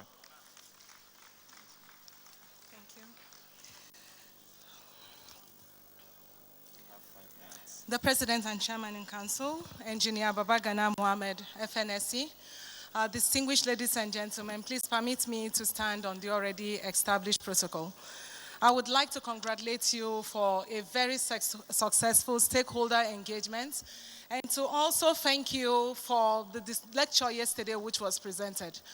I would like to congratulate all engineers because over the years and over the time, you have done so much at several levels to change the narrative, provide solutions. But this morning, I am delighted for this opportunity to draw our attention to some missing link we all need to pay attention to. The education policy of Nigeria says education is provided at various levels. Yesterday, we heard about the tertiary, and oftentimes we are all familiar that from the ages of 4 to 15, children at basic level also have to acquire basic education. The missing link until very recently has been the attention to secondary education, and now we're talking about the formal education. Presently, Nigeria has set up the National Secondary Education Commission, and that has provided a federal attention to senior secondary education. Education, like many of us know, is operated at the formal and the non-formal sector. And yesterday, and almost every time engineers talk, we draw our attention to the formal sector, and all our activities goes on in the formal sector. But in 2018, Nigeria was shocked because Nigeria in 2018 have the highest number of children who are out of school. Whether at 10 million, 14 million, or 12 million, the reality remains the same. A situation we have heard about over the years, and one many of us have not understand the exact ramification of that challenge. In addition, we're also told in 2018, Nigeria have the highest number of youth population. People who are less than 30 years form over 2/3 population of Nigeria's entire population. Today we live with the reality of security challenges, and then we will live with the reality of what happened. If I am to quote the Minister for State for Education just 2 weeks ago, he said, we live today with the reality of all that didn't happen right in the Nigeria education sector all over the years. I'm not here to add my voice to the bad omen. I'm here to say there is a policy framework which all of us as engineers and stakeholders in engineers, we have paid attention to some part of that, but we need to do a lot more. With this data I have just provided, how do you harness and you make productive a youthful population that are grossly not very literate, do not have the requisite skills, and at the same time we would say, but we've been doing a lot for skills because we've just talked about TVET, and then we've had different interventions. We gather in a lot of people. But I got excited because in 2018, like some of us may be aware, a policy was brought up that is called the National Skills Qualification Framework. Now, as far as education policies are concerned, Nigeria is robust for the abundant availability of them.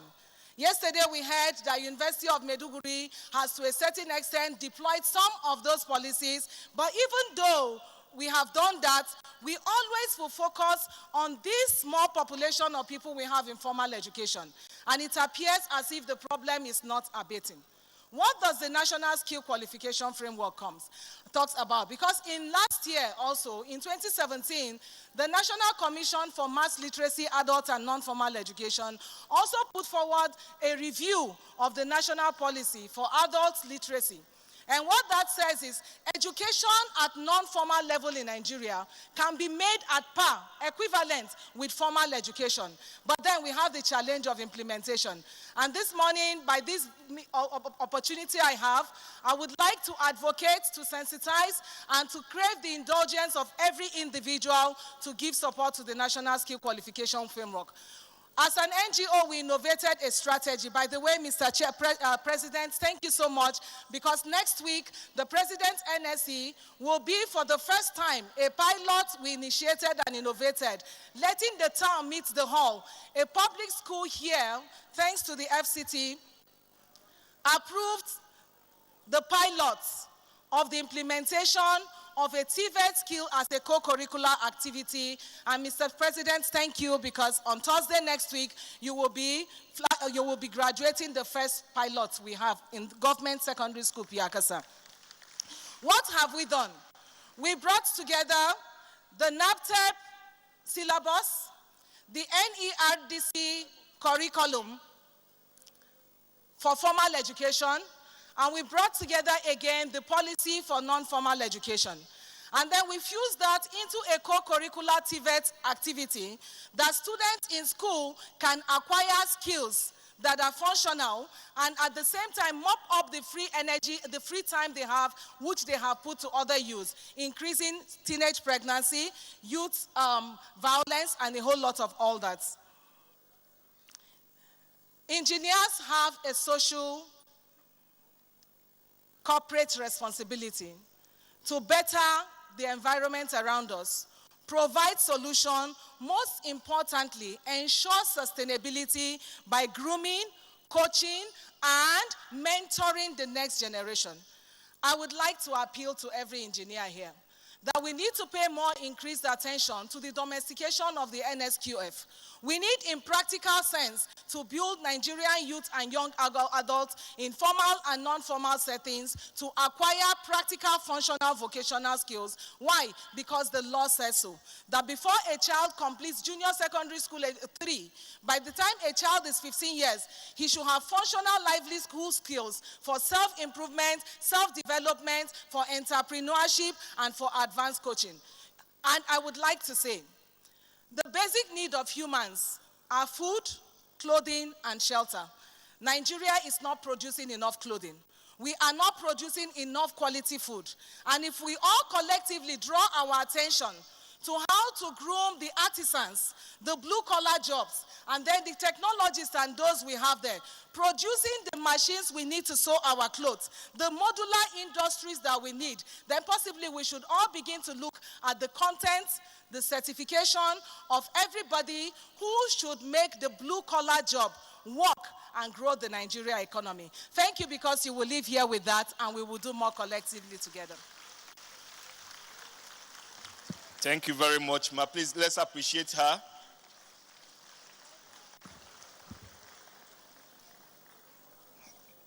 Before we go to the next item we have in our program, while we have this announcement, please, all spouses in the house, please, you are expected to be outside for your courtesy visit. Please, all spouses, please. Thank you very much. On that note, distinguished ladies and gentlemen, it's my pleasure to invite one of our honorees for today, Mr. Azebola Emmanuel Robert, for his response. Let's put our hands together for him. FNSC, let's put our hands together for him, please.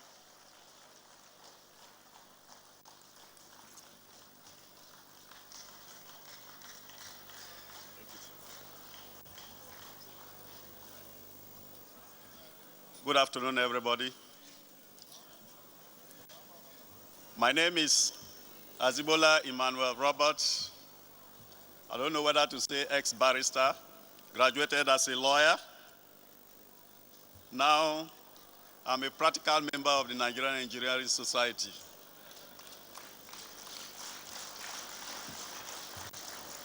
So I want to start by the existing protocol, but particularly I want to acknowledge one of my fathers, Dasuki, former NSA, who is here, and Michael Gedome, the Chief of Staff to the President, Goodluck Jonathan, and His Royal Highnesses who came as my guests here.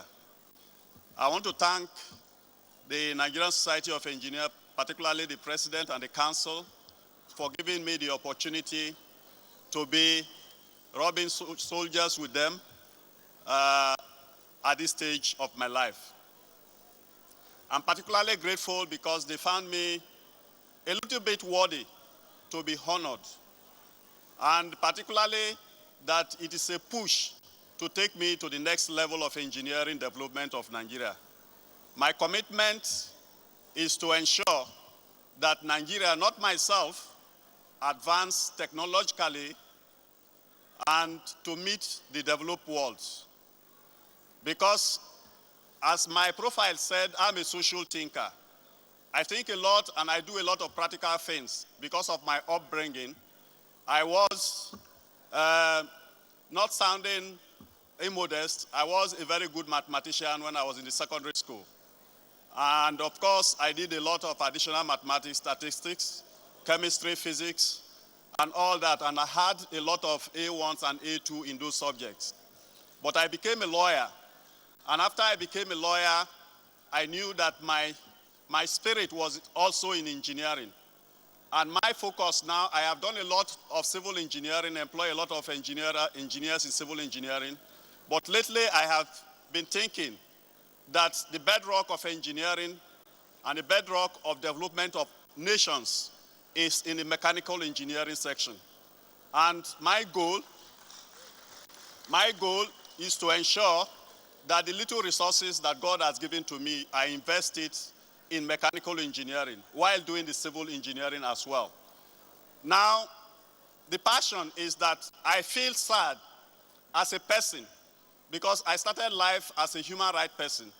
And I feel sad that 60 years after independence or more, Nigeria is unable to produce a simple engine that we can call an engine produced in Nigeria. Whereas we are 260 million people in this country, and we are the biggest black nation in the world.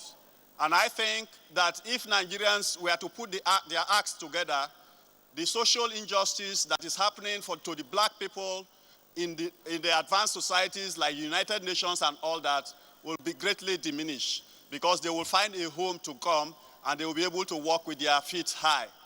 Therefore, I am calling on Nigerians and Nigerian engineers particularly that we need to give more attention to our development in mechanical engineering. Particularly so that those of us who are wealthy, we buy a lot of luxurious things. Luxurious planes, luxurious cars, luxurious yachts, and all that. I think that it is time for us as a nation to begin to invest in machines that produce machines. Machines that produce luxurious goods. And these machines are all over the world for you to buy and bring. In my practice of the little engineering that I have practiced, I know that a car, whatever you call it, is made up of between 3, 5, 6 plate wrapped around us, which is something that we wrap around us and takes us from one position to the other. Nigerians, we have the capacity, we have the mental capacity to be able to produce a simple car by ourselves, from the body to the engine. What is an engine of a car? A simple mechanism that traps energy and makes itself as an explosion, a controlled explosion that you move from one place to the other. Let us work together as a nation because this nation is great. We must bring our acts together and begin to buy the machines that produce machines so that Nigeria will be a great nation. I appreciate all of you for making this time to come and celebrate me, and for my fellow honorary awardee, the Shehu of Borunu. I thank you so much, and I appreciate you, and I appreciate all of you. God bless you today. Please a round of applause for Azibola Emmanuel Roberts, a lawyer with the heart, mind, soul, and spirit of engineering. Please, we can do better than that. A round of applause for him. Thank you very much. Yes, our time is fast spent, and in no time we'll be done with the opening ceremony. Now we quickly take the remarks from our chief host in person of the Honorable Minister of FCT, Mohammed Musa Bello, who is here ably represented by the Executive Secretary of FCDA, Engineer Shehu Hadi Ahmad, fellow Nigerian Society of Engineers. A round of applause for Engineer Shehu Hadi.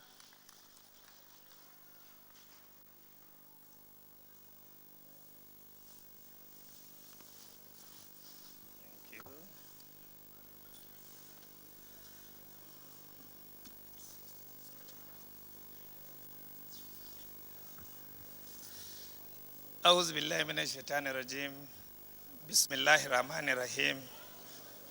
The president, former president, Dr. Goodluck Ebele Jonathan, ably represented here. Our president and chairman in council, my own boss, my friend and brother, the Minister of the Water Resources, the Galadima himself, Engineer Suleiman Adamu Hussaini, my very senior colleagues, past presidents of the Nigerian Society of Engineers, other distinguished guests, my colleagues, distinguished engineers, a very good afternoon. I stand here before you to represent the Honorable Minister FCT, who unfortunately is tied to some other pressing official engagement. But I think on my own part, fortunate for me to be delegated to come and represent him as one of your own. And he sends his glad tidings and goodwill on this august gathering of Nigerian engineers. So what I'm going to read is the speech of the Honorable Minister FCT, Malam Muhammad Musa Bello, who is at the moment on another official engagement. It gives me great pleasure to join you here today at the opening ceremony of the 2021 National Engineering Conference, an annual general meeting tagged Call City 21. First of all, I would like to thank the Nigerian Society of Engineers for choosing Abuja to host this all-important conference and AGM. Well, it's the speech of the minister, but I know that it's the Call City, Enugu, that is hosting the conference, but is holding here in Abuja for some obvious challenges. I believe you find us warm and welcoming host. We are most honored to have you here. I know also that Abuja is a living laboratory of how to turn ideas into reality, which is what engineers do. I'm therefore not surprised that you choose Abuja for this AGM and conference without prejudice to Enugu, who should have hosted the conference, but for the challenges of insecurity. Amazingly, looking at the slogan of the conference, Call City 21, one begins to wonder, is coal being discovered in Abuja, or is Enugu aspiring to become like Abuja? What I'm very sure of is that this AGM will not take Abuja back to the coal age, but I know I've been clarified by the president that actually it was solely because of the insecurity that Abuja will be hosting this, and perhaps some other years to come, and this should be in a short while, hoping that this issue of menace of insecurity will have been resolved. The Nigerian Society of Engineers is a distinguished and reputable society with a rich history of promoting engineering education, research, and practice of the engineering profession in all its ramifications. The beautiful infrastructure that you see in Abuja is a case in point. That is not only the achievements of the founding fathers and the leadership of the FCTA, but also a tribute to the efforts and dedication of our engineers who participated in all these projects at various times. We couldn't have achieved such milestone without the Nigerian engineers. The engineering profession performs an indispensable role in the society. Engineers turn abstract ideas into reality. Engineers are mindfully most concerned about solving societal problems, taking into cognizance in the process public safety, serviceability, cost effectiveness, and most importantly, sustainability. Looking at the theme of this year's conference, expansion of energy mix for national economic growth, the topic is apt and timely. I'm sure you will do justice to the topic in the course of the technical sessions. Energy is key to the socio-economic survival of any nation. Accordingly, increasing energy sources guarantees energy supply and security, which in turn enhances sustained economic growth. Here in the FCT, we welcome creativity and innovation. that engineers are known for. We therefore assure the Nigerian Society of Engineers of our continued support at all times. Meanwhile, the FCT administration is determined to pursue vigorously the provision of basic engineering infrastructure to its teeming population for sustainable economic and social growth. Ladies and gentlemen, my colleague distinguished engineers, Abuja City is not only about roads and bridges. It is also known for leisure and relaxation. I hope you will find time to savour and explore the city and what it has to offer in this regard during the course of your stay for this AGM. I wish you all a successful conference and AGM, and pray that you return safely back to your various destinations.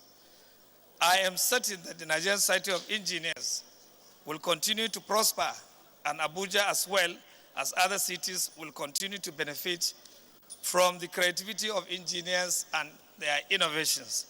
I thank you all. Muhammad Musa Bello, Minister FCT. Thank you very much.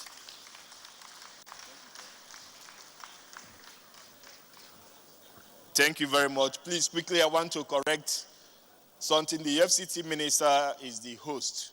The chief host is the governor of Enugu State, Right Honorable Ifeanyi Chukwu Lawrence Ugwuanyi. He is the chief host, and we're expecting the representative of the chief host to come for the address by the chief host. Please, once we get the signal, we invite. But while we are waiting for that, let me quickly invite the MD of NETCO. The MD of NETCO, Engineer Johnson Awoyomi, fellow of the Nigerian Society of Engineers, for his remarks. While we are waiting for that, let me quickly acknowledge the presence of the Governor of Jigawa State, Muhammadu Badaru Abubakar. He is represented by the Honorable Commissioner for Works and Transportation, Engineer Aminu Usman, member of the Nigerian Society of Engineers. Let's put our hands together for him. The MD of NETCO. If the MD of NETCO is not around, it's my pleasure to invite for his remarks our very distinguished guest, founding chairman of Raw Material Research and Development Council and former chairman of FEMA, a very distinguished engineer, Emmanuel Chukwuemeka Iwanyang, CFR, OFR, MFR, for his remarks. Hello. Hello.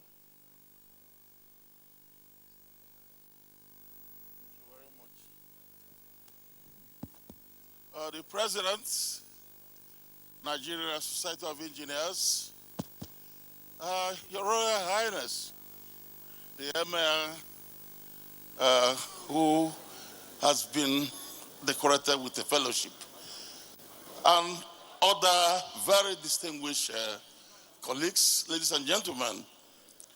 Baba Gana Muhammad, I want to thank you very much. You have done very well. And for all those who work with you, I want also to thank them. As I stand here, I remember all the battles we fought. You know, today I'm on the threshold of 80 years. I'm no more able to do those things I did in those days. But we fought a great battle. Most of my colleagues are dead. But coming here, Baba Gana, I want to tell you, on behalf of my colleagues, even those who are alive and those who are dead, we are very grateful that we have children who are keeping the flag flying. We are very proud of you. I would also like to mention one or two things of concern briefly. There is this question of climatic change in the world, environmental problem in the world, is a very serious problem. I don't want us to joke with it. And I'm very glad, I'm very proud that the President of Nigeria is actually taking it very serious. Honorable Minister, when you get back, tell him we are very happy. He has been playing a good role in the United Nations over the climatic change. Engineers have a role to play. And I would like to let you know this is not new. People think it is new. Those of you who are Christians, read the Bible. God created the world and he gave it to man. He told us to conquer. And that's what engineers are doing. From then, environment has been polluted. If you remember, the first man lived 900 and something years. Methuselah. Why are we not living up to that? Because of environmental pollution. So it's a thing that is going on, and it will continue to go on. I want us engineers to know that it's a challenge we are going to take very seriously. It has reached a point of concern. Last week, a building collapsed in Ikoyi.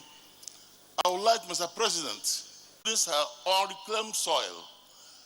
And you know, we engineers, when we design, we have the code for building houses on reclaimed soil.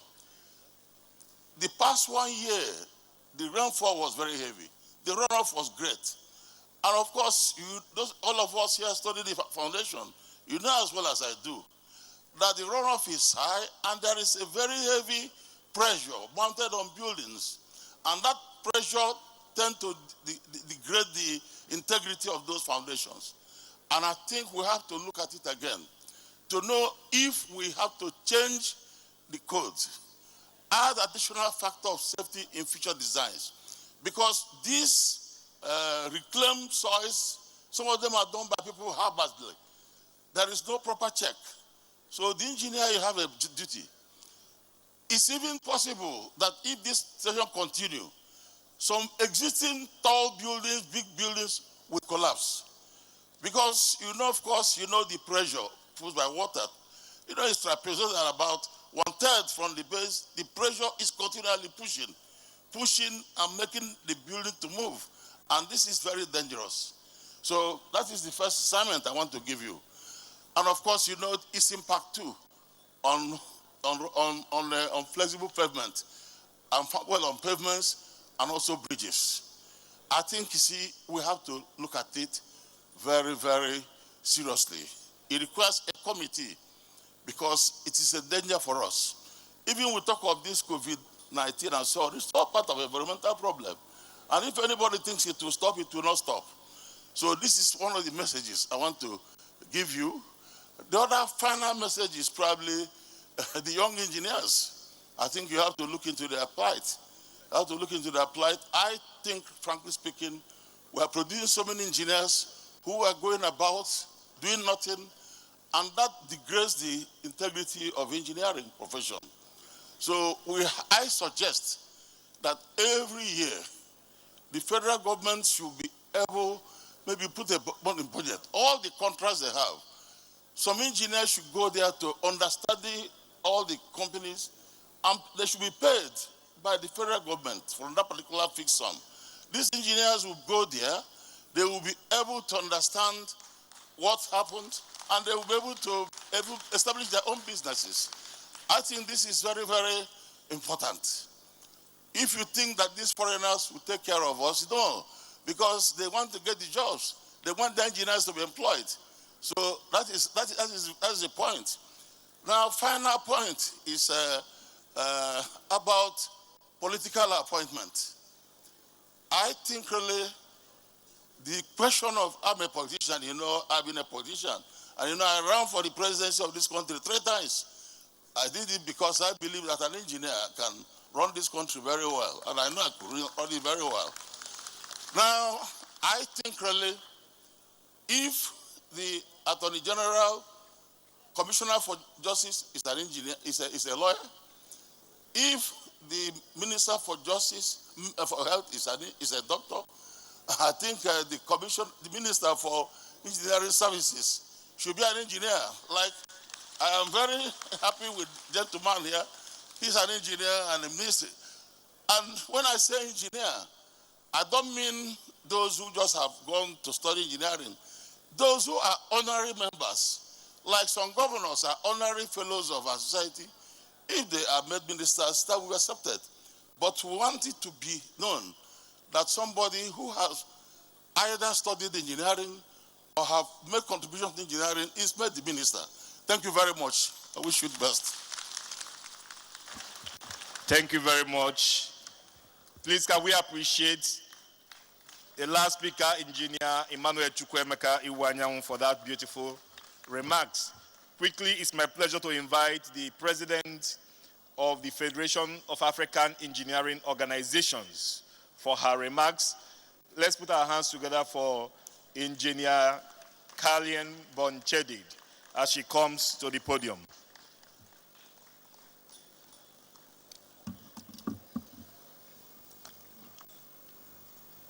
Welcome.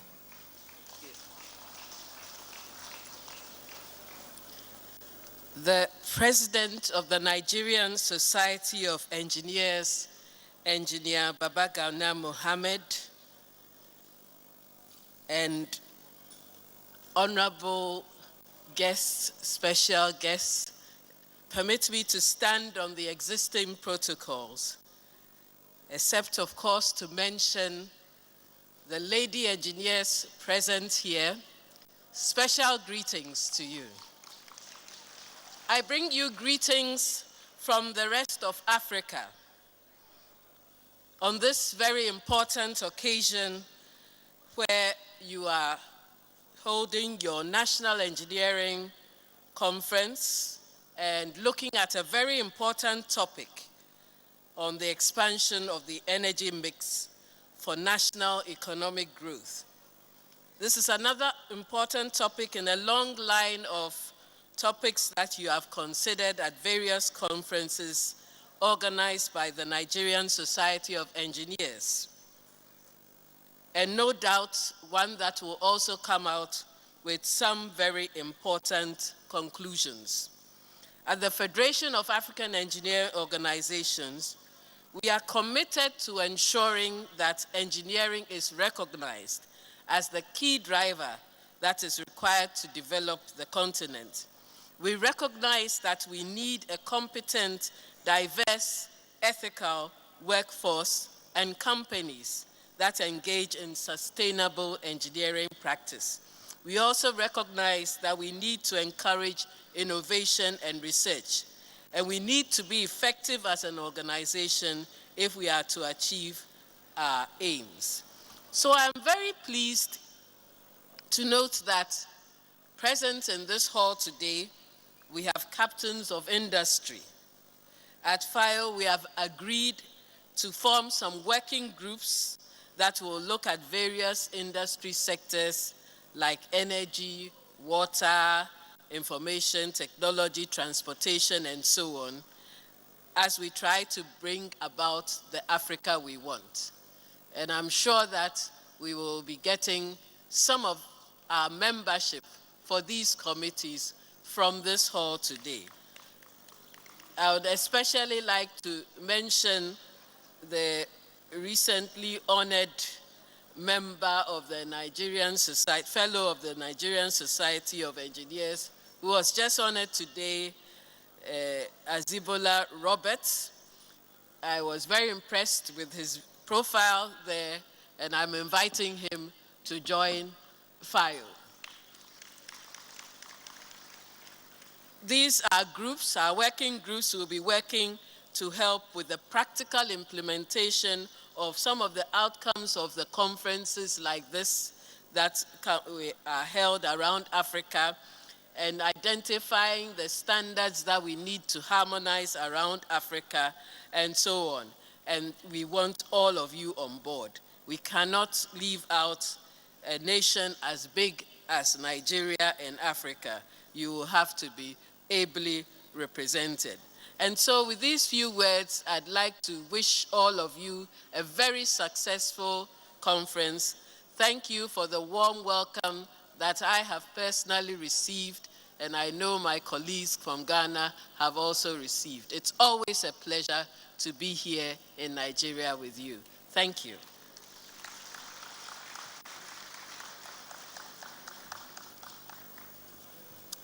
Thank you very much, Engineer Kallian Borchadid, for that beautiful remarks. Let's put our hands together for her once again. As I said earlier, she is the president of the Federation of African Engineering Organizations, and of course, past president of the Ghana Institution of Engineering. It's my pleasure to invite for his remarks the president of the West African Federation of Engineering Organizations and immediate past president of the Ghana Institution of Engineering, Engineer Leslie Alex Aye. Let's put our hands together for him.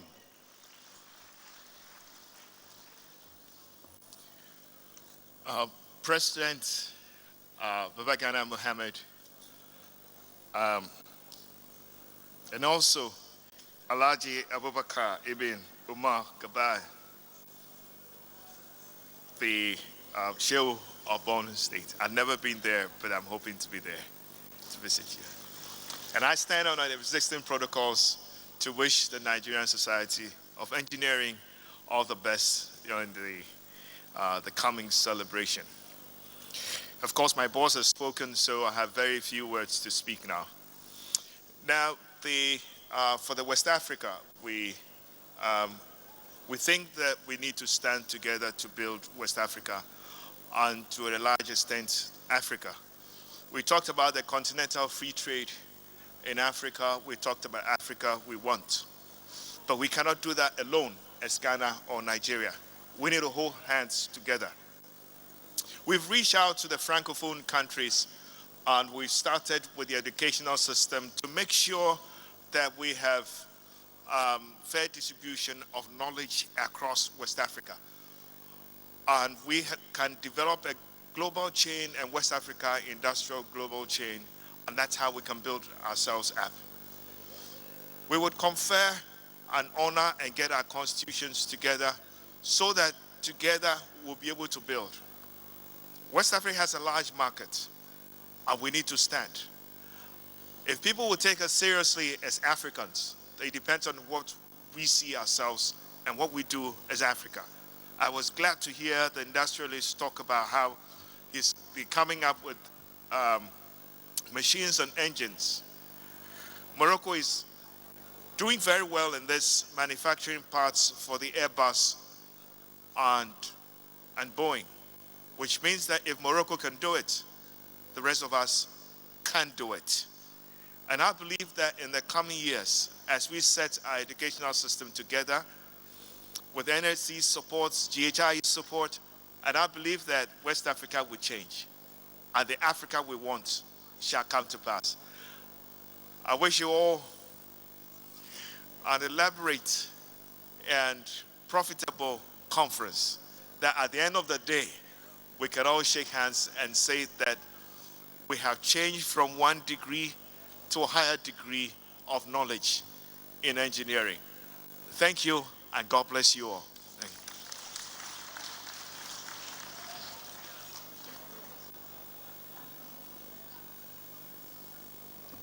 Thank you very much, Engineer Leslie Alex Aye, President of the West African Federation of Engineering Organizations. Quickly, may I invite for his remarks the President of the Ghana Institution of Engineering, Engineer Dr. Charles Anum Adams, for his remarks. Let's put our hands together for him.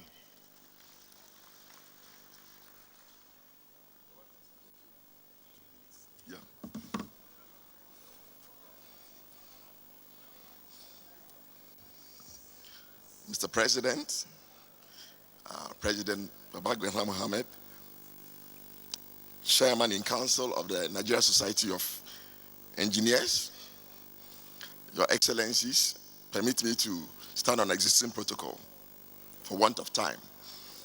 This is a great pleasure to be here with you on the occasion of your annual conference, and we at the Ghana Institution of Engineering are very delighted to work with you, especially our friends and brothers from the Nigerian society. And I always tell your president, my president, that, you know, every time I come here, I learn something new. And when I learn something new and I implement it, it works. So thanks for the opportunity and friendship. I want to say that we as engineers must be drivers of change and development in our countries. And we at the Ghana Institute of Engineering are committed to working with you and partnering you. And we want us collectively to look beyond our borders, because our continent and our sub-region needs us. There is no way our countries can develop without our active input. We need to be proactive, and therefore, from our side at the Ghana Institute of Engineering, I bring you all the felicitations from our council, and I want to say that let's partner and let's strengthen ourselves to build a prosperous sub-region and a prosperous continent. I wish you all the best in this conference. Thank you very much. Before I sit down, I would like to call my delegation so that we can give our small plaque to Mr. President on the occasion of your conference. Thank you.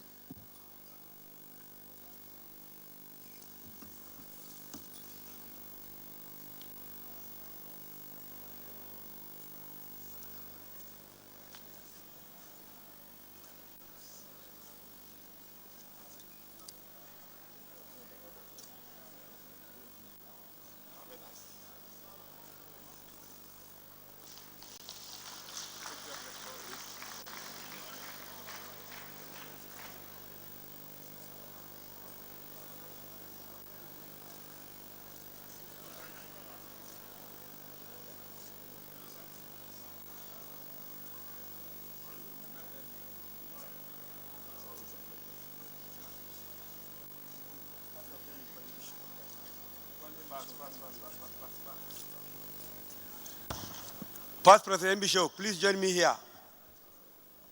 Mbisho, Kalen can join me too. Alex, please join me. Very quickly.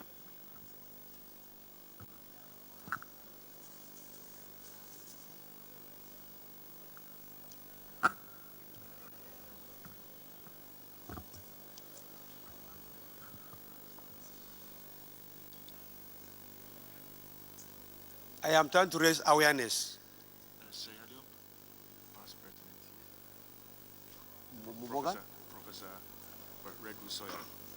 Professor Sawyer, where are you? Sierra Leone, please come forward. We are raising awareness, we are synergizing, we are forming a block. Engineer Mbisho is contesting for the president of WFUO. All these people you are seeing, we brought them in deliberately because we need to garner support of countries across Africa and across the world. These are done deliberately. By this, Soya is from Sierra Leone, Ghana, all my teams are set. Mbisho is contesting for WFUO president. Your prayers, your support, both moral and financial, highly needed. It's a world stage competition. That's why I'm parading him here. Before God and man, I want to deliver him.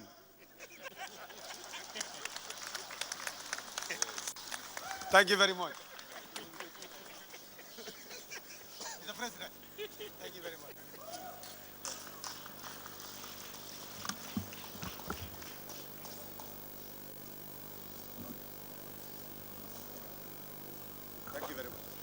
Thank you very much, Mr. President. It's my honor to invite for his goodwill message the Honorable Minister of Water Resources, our very distinguished Engineer Suleiman Useni Adamu, FNSC, FA-Eng. Quickly, let me announce the death of my senior brother, Engineer Ambassador Bunu Sharif Musa, who passed yesterday. Engineer Ambassador Brishari Musa was to come to this AGM today. He has bought his ticket.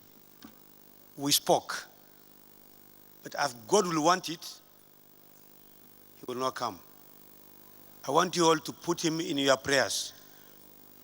May the good Lord comfort his soul and accord him Al-Jannah Firdaus. Amen. On behalf of everybody here, I condole the Shah of Borno over this loss. Thank you, sir.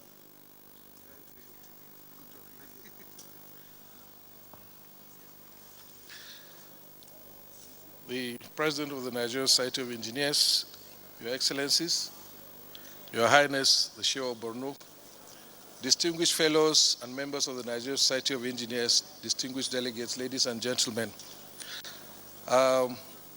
Thanks for the preemption by the President. I was going to start this goodwill message by conveying my condolences to His Highness, the Shah of Borno, and the entire engineering family over the demise of Engineer Bunu Sharif Musa, who was also a one-time Minister of the Federal Ministry of Water Resources. Please accept my condolences. May the good Lord, Almighty Allah, repose his soul and give his family the fortitude to bear this sudden loss. Amen. Mr. President, I thank you for inviting me to this event and although when I came in, many people were asking me whether I'm representing anybody. I say I'm representing myself because I qualify to be here as a fellow of the Nigerian Society of Engineers and being a very active member for several years. So it's always a pleasure. And although this is an annual ritual of the Nigerian Society of Engineers, I was particularly impressed. I'm very, very impressed with this particular conference because of some of the papers that were presented and some of the activities that have been going on, the people that were honored, number one, and secondly, an aside like the lecture, the presentation on inheritance. But most importantly, I want to congratulate the President and the Nigerian Society of Engineers on this infrastructure report. I knew when former President Olorunfemi was harassing me, when are we going to sit down with you? When are we going to sit down with you? And having seen the report today, at least the teaser that was presented, I think this is a marvelous exercise, and this is what is expected of us as engineers to be doing. I only wish that some of the components of this report would have been captured in the 2021 to 2025 National Master Plan that has been recently developed by the Buhari administration. And for the first time, one of the interesting things about this national plan is that there is going to be a legislation to ensure that even post this administration and maybe subsequent administrations, all national development plans will be subject to the law. There will be a law enacted by the National Assembly to ensure that every successive government is duty-bound to implement that program. So I really hope that that has been taken in. Again, I listened to the presentation on education apart from the infrastructure, and I came to the conclusion that maybe after all, although I personally have been feeling that the Executive Order number 5 has not really taken solid roots in the country, but this highlighting the nexus between engineering, education, and development, I think we are getting there. As an engineering student in 1980, when I went into part 1, apologies to our elders like Chief Oyao, we used to have in Ahmadu Bello University what we call the Engineering Week. And I could see all the things, all the products, all the things that were developed were being displayed at the Kashim Ibrahim Library. And year after year, I've always been lamenting why in this country we still do not have a connection between research and development. And thanks to the lawyer turned engineer that made the presentation, I think this is the crux of the matter. So this infrastructure report, the issue of education, engineering education, and the lot, if we fuse these things together, I think we are now getting it right, and we must continue to work this. So this, honestly, the presentations in this AGM and national conference have just been marvelous. I would like to congratulate my good friend and brother, President Babagana Mohammed, for a successful tenure, and I'm confident that Engineer Wudil will carry on from where he has left. I know in engineering, in Nigerian Society of Engineers and COREN, we don't need to have a legislation. Every time we have a successive president, he always continues from where the other one has left. And that is why we don't have abandoned projects in NSC and the COREN. And please, if we are able to do all these things together, I'm sure the future is very bright for our country. Proudly an engineer, I wish you a successful conference. Thank you.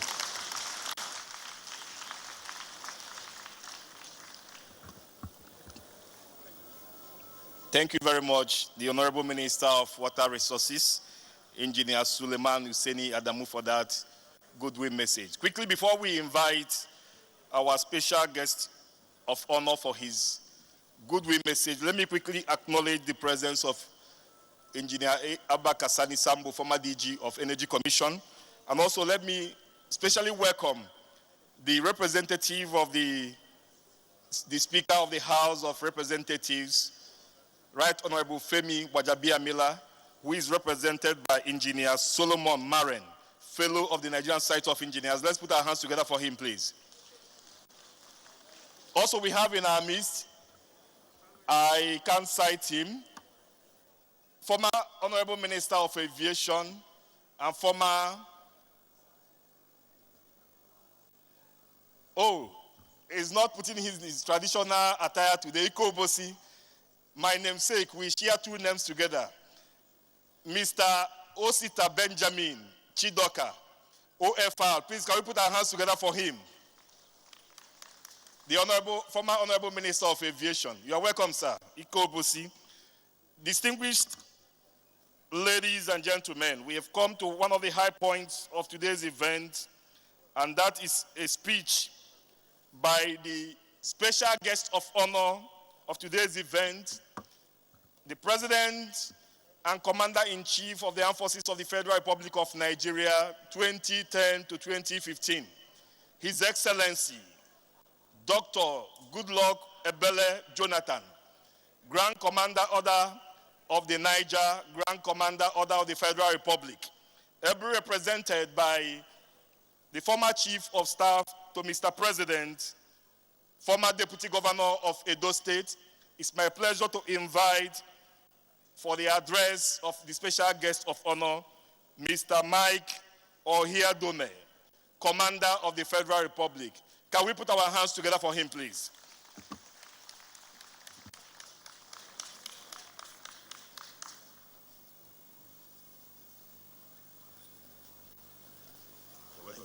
Thank you.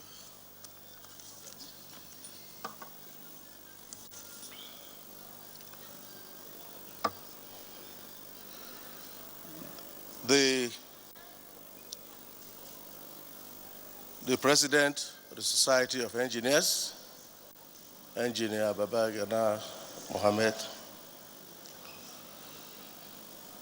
the chief host for today, the Honorable Minister for the Federal Capital Territory here represented, the Honorable Minister of State for Water Resources, fellows of the Nigeria Society of Engineers, and in particular, our own very engineer, Eze, the powerful man. Very distinguished ladies and gentlemen. The President himself has already done my work because he did announce the actual circumstance for the absence of President Goodluck Jonathan from here today. He really was making all frantic efforts to be here, but caught up in Guinea over a very assignment for the ECOWAS group. He has asked me to congratulate and appreciate the society for the wonderful job the engineers have been doing in this country. He appreciates your integrity and the way you have been doing in all projects. He especially also said that I should mention that you guide this integrity very jealously to prevent cases of quackery in the profession.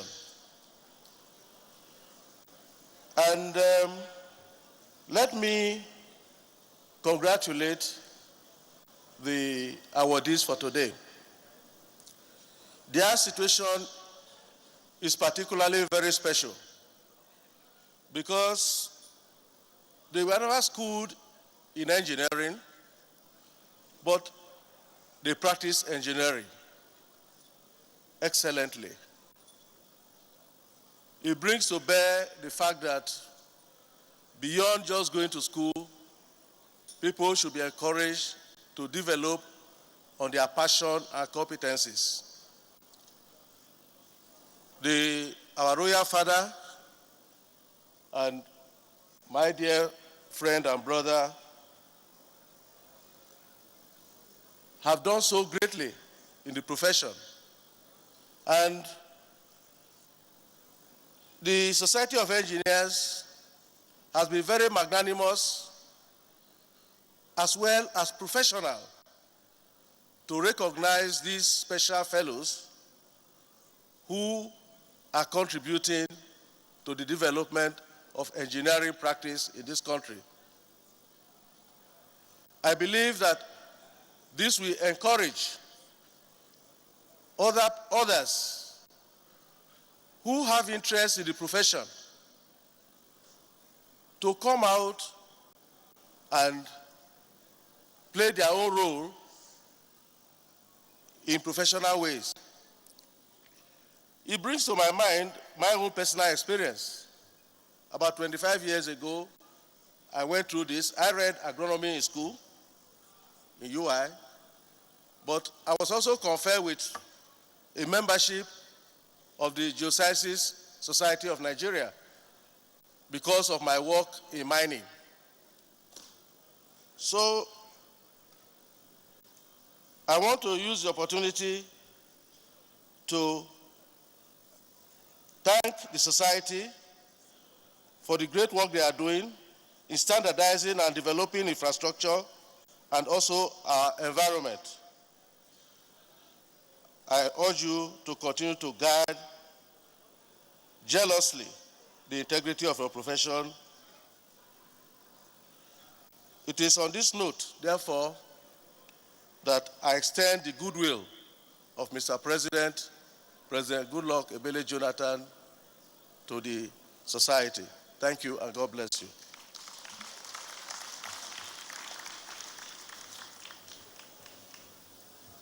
Thank you very much. Please, let's appreciate him.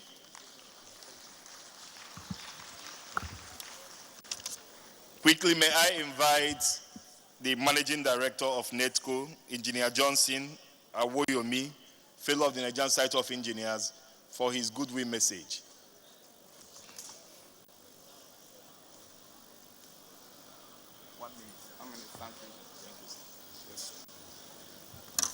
Good morning, ladies and gentlemen, and I say congratulations to the organizer of this program for making this day a great reality, and we thank God. I'm from NETCO. My name is Engineer Johnson Awoyomi, the MD of NETCO. I think I want to talk to us about just one thing, cost on our projects. As engineers, we need to be mindful of our cost because cost is a big issue in today's dimensions. we are transitioning in energy. I mean, energy transition from fossil to renewable to solar, all the rest of them. But cost is a key driver. We have got many engineers, fellows, experts in this and that, but very, very few experts in cost engineering. And from experience, many projects fail not because we are not good in technicals, but we are cumbersome and clumsy in cost. And you know, majorly when you are doing your project, scoping is fundamental. Scoping drives the cost, it drives the schedule, it drives the quality, it drives the contingency and the risk. So I join us as engineers when we are trying to expand energy mix. Let's be mindful of our cost. Cost is key. And I want us to be cost aware and cost optimized.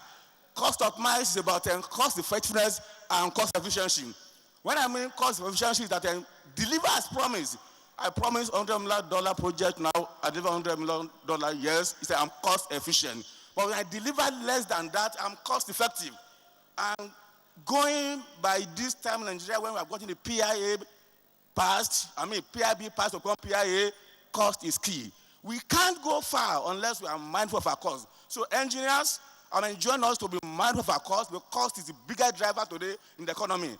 Our projects that I'm handling in NETCO, one of them, they are good technically. But when you look at the cost, the owner is thinking very deep, can he go ahead or not? So engineers, join us, let's be cost aware, let's be customized. By the time we do that, we go far on our profession. Thank you, and God bless you all.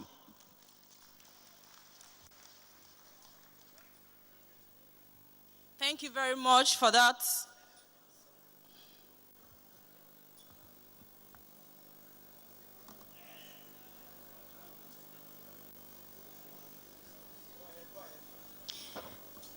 Thank you very much, sir, for that wonderful speech. Please, may we give him a round of applause. Distinguished ladies and gentlemen, quickly, let me bring back the special guest of honor to officially declare the conference open. Let's please put our hands together as he comes back to the podium. After that.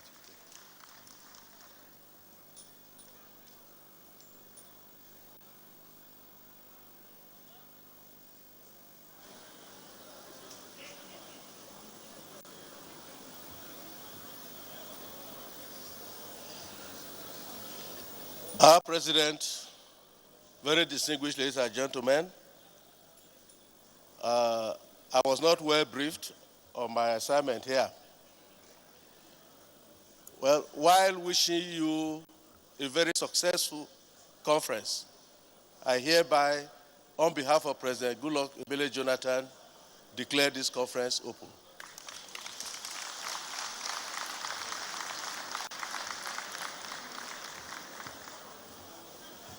Distinguished guests, ladies and gentlemen, you're all welcome. Please permit me to humbly recognize Professor Dr. MSc Haruna, the Executive Vice Chairman, National Agency for Science and Engineering Infrastructure. You're welcome, Daddy. Please, at this juncture, at this puncture, I want to invite our Executive Secretary, Nigerian Society of Engineers, who is nobody but Engineer Dr. Okopi Alex Momo, fellow Nigerian Society of Engineers, to give his vote of thanks. Thank you. Please let's give him a round of applause as he comes upstairs.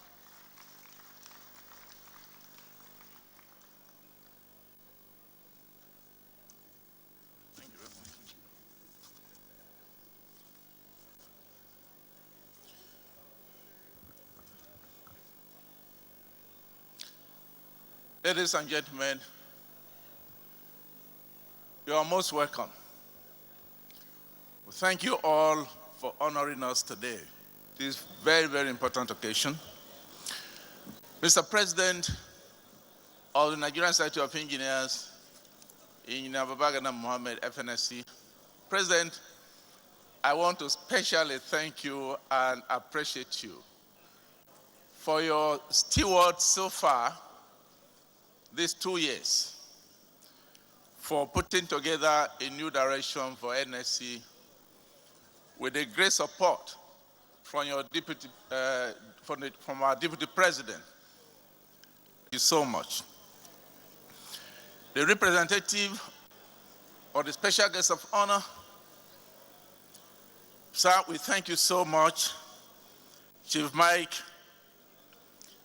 Oyadome, former Chief of Staff to President Egulor Jonathan, and former Deputy Governor of Edo State.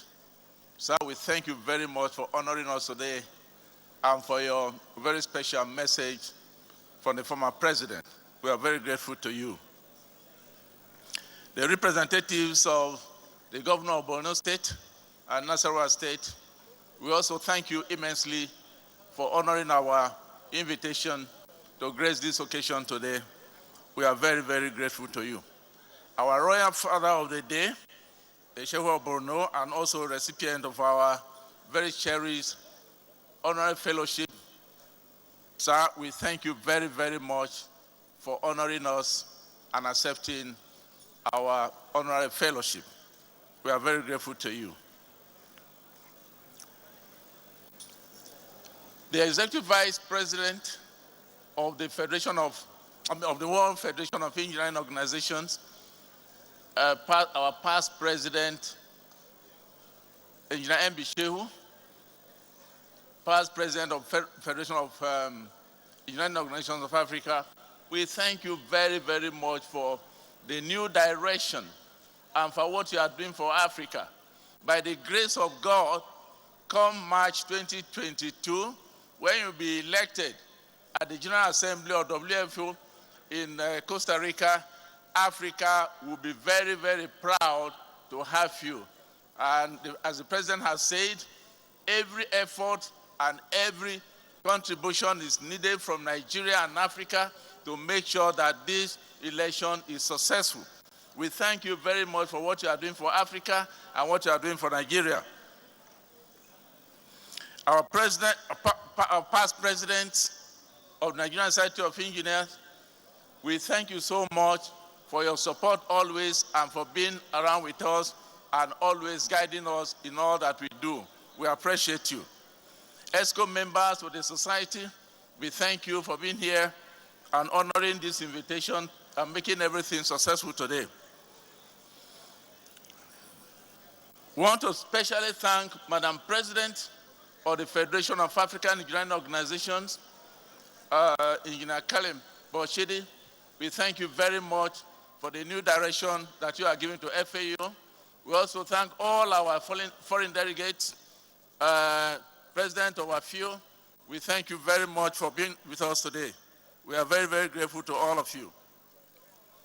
Our own brother, the Minister of Water Resources, Engineer Suleiman Adamu, we thank you, sir, for being with us always in all our programs and aligning with us in all that we do. We are very grateful to you. We want to especially also appreciate Zaitin and the Kaka Group for their support to NSC, and of course, the recipient of our award today. We also thank you for all the contributions you are making to NSC and also repositioning and focusing on engineering works in Nigeria. We appreciate you very much. Other distinguished dignitaries who have come today, our fellows, our members who have honored us from different parts of the country, it is our prayer that as you go back, the good Lord will go with you, and for honoring us, God will honor you as well. Thank you very, very much. Thank you very much, the Executive Secretary of the Nigerian Society of Engineers, Engineer Dr. Okopi Alex Momo. Distinguished ladies and gentlemen, before we wrap up the program, when the Executive Secretary was presenting his goodwill message, a big masquerade in the engineering profession walked in. It's my pleasure to acknowledge the presence of the 15th President of the Nigerian Society of Engineers, who served as president in 1987 and 1988.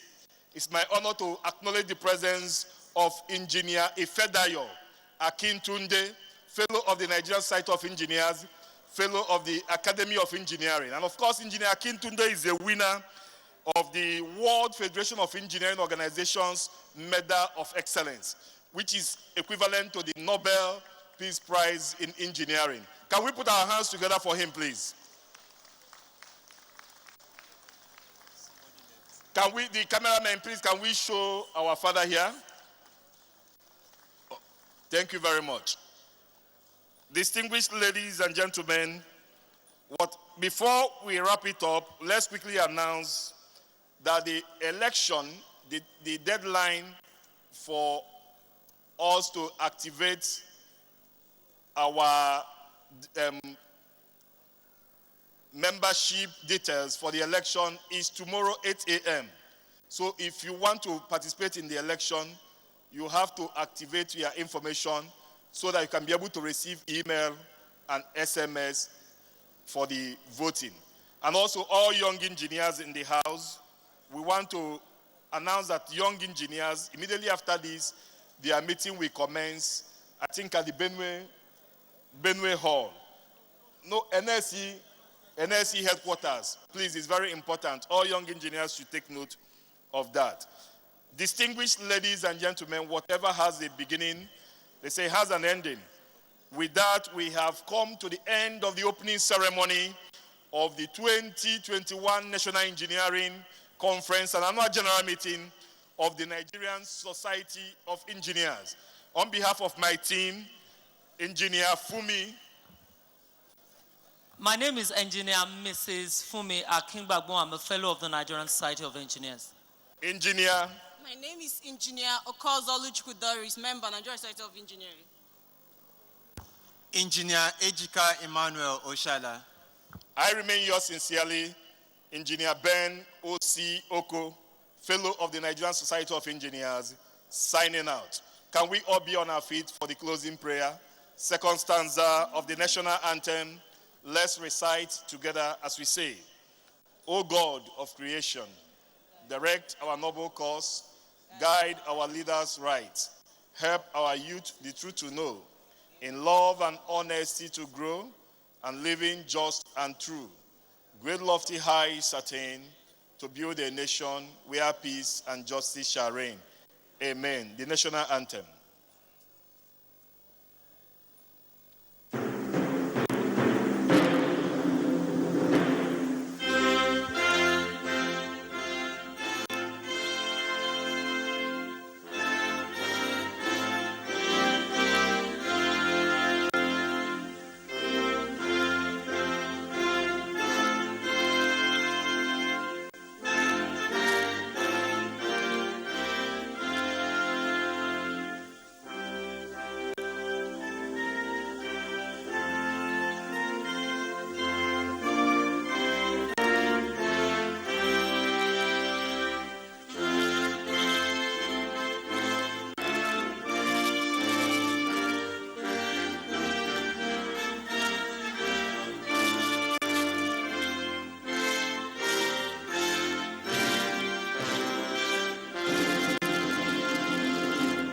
Thank you very much. We take the presidential reception.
Nigeria is blessed with enormous tourism potentials, that could put the nation among the top 20 economies in the world is an understatement.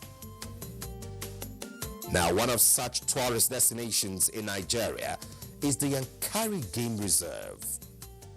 It is a large wildlife park located in the south-central part of Bauchi State, northeastern Nigeria. It covers an area of about 2,240 square kilometers.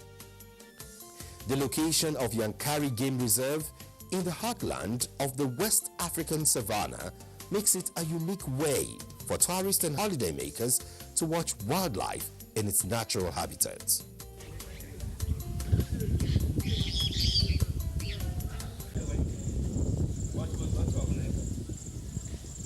Yankari Game Reserve came to existence formally as far back as the early 60s when it was discovered, and then the then government tried to make it a tourist attraction, and the game reserve was demarcated so that it will form a place where wild animals are preserved and kept in their natural habitat. So over time, a lot of developments have taken place. Successive governments have tried to do their best to see that the reserve is developed fully in terms of the wildlife preservation and protection, and then the hotel aspect of itself, since it has a hotel unit where you can go and spend days there and then do all the other tourist attractions that are there. The forest consists of so many natural endowment. Yankari Game Reserve lies in the southern part of Sudan savanna grassland with well-developed patches of woodland. It is also a region of rolling hills, mostly between 200 meters and 400 meters. The hills include Kario Hill and Paliyaram Hill.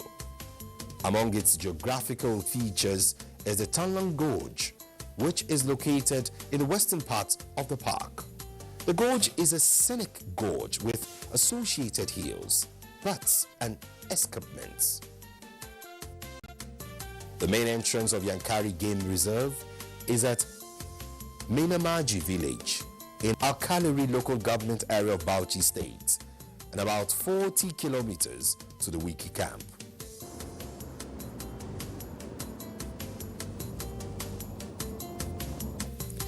Now, as you move from the first to the second gate, where the Wiki camp is, your excitement might just begin, as you might begin to watch wild animals who surely have the right of way at the Yankari Game Reserve area.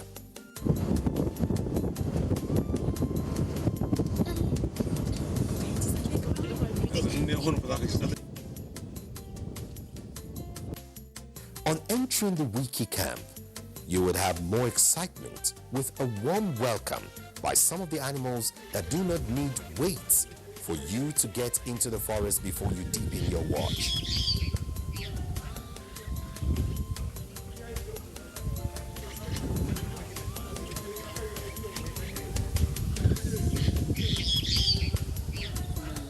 In Yankari Game Reserve, there are evidences of early human settlements at the area of the reserve.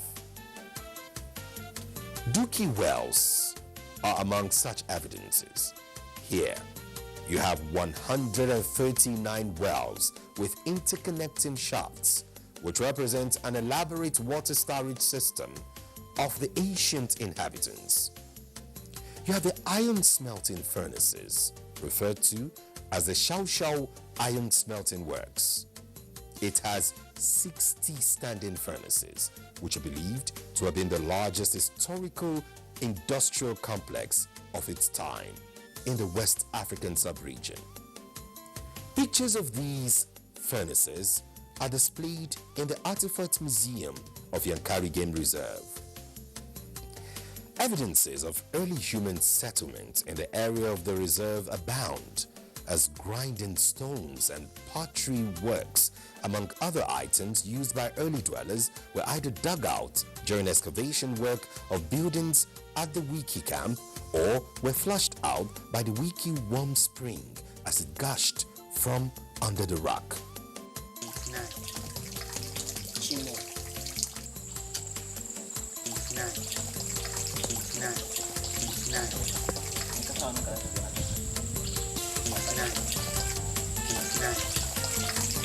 Another evidence of early human settlement at Yankari Game Reserve area are the Marshall Caves. There are 59 dwelling caves dug into sandstone escarpments. They indicate that the idea of upstairs as well as room and parlor is age-long. It is the only one man-made cave in West Africa. Only no man-made cave in West Africa. It has single room and parlor and upstairs. It was discovered by an European man whose name was Fiji Marshall, with the collaboration of our retired ranger, Mr. Amadou Makama. They dug it as their shelter, and each cave will contain more than 10 people. The dug caves are believed to have served as hideouts during slave trade. Well, there are nothing inside. You can come in and see how the place is. Yes.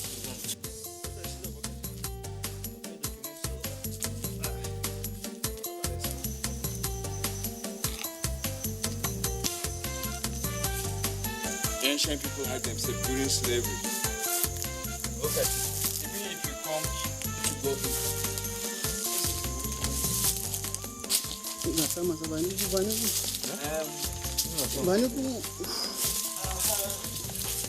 So look at me here. I'm here. Let me link to the other island.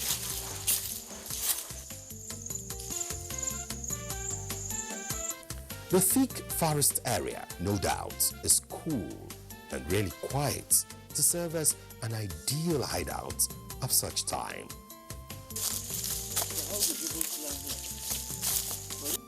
Yankari Game Reserve is dissected by River Gaji, which flows into the reserve from outside it. One of its contributaries is a Wiki warm spring.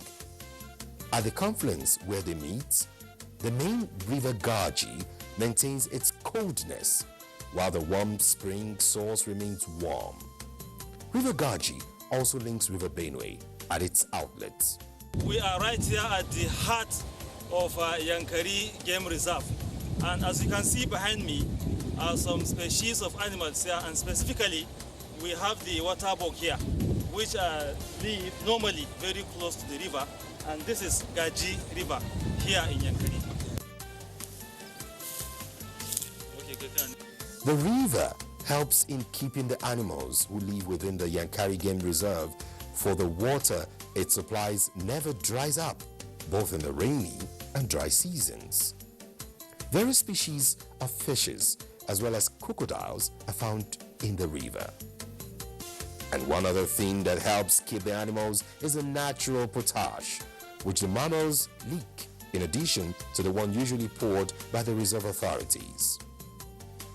Then normally herbivorous species, they are the one who do come here and leak potash. It's a natural potash. They are the one who find the place. So that is why sometimes you can see lions that do come and hang around, you understand? So those antelope that they do come for leaking potash, lions, they feed on them. Surely, nature has destined the Yankari Game Reserve to be one of the tourist heavens in Nigeria. The game reserve features 5 springs, 4 warm and 1 cold. The warm springs are Dinil Gwan, Dawulgo, and Wiki Warm Spring. The only cold spring is Tungan Naliki. The largest of the warm springs is the Wiki Warm Spring. It is about 13 meters wide and 1.9 meters deep. The warm spring flows 21 million liters of clear spring water daily into River Gaji. The spring has a constant temperature of 31.1 degrees centigrade all year round, both day and night. This wiki warm stream is only in Yankari that I've seen this in my life. No matter the weather, when you go there, it's warm always. It's about 31 degrees Celsius. So it's something new to me. The water is warm. The water is very nice. I couldn't swim, but I used the water to wash my face. It was nice. In fact, if you've never been in Yankari Game Reserve, especially this spring, in fact, you are really missing a lot. That's just what I can say. You can view the level of its development for recreation. This has been developed for the benefit of tourists and other visitors. So, why not take a trip to Yankari Game Reserve today? The Wiki Warm Spring is open for swimming 24 hours daily.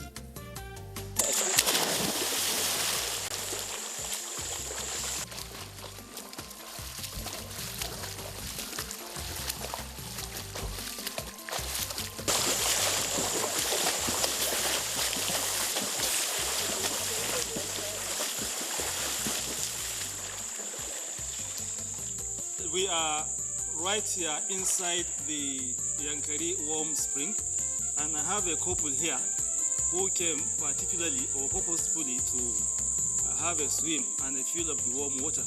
Please, can you tell us your experience? Let me begin with the man. Yeah, it was fun actually, and we enjoyed it. We give God the glory.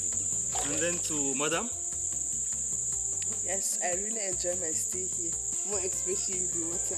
It's very nice and warm. Yankari Game Reserve has rich wildlife resources.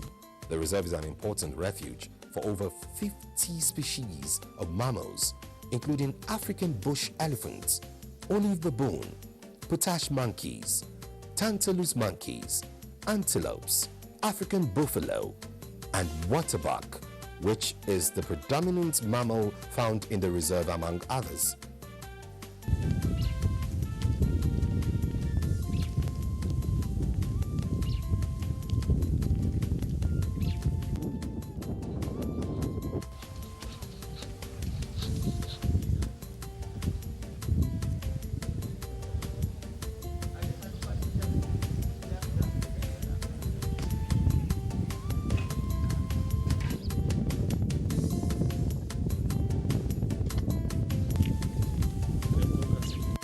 There are over 350 species of birds found in the game reserve.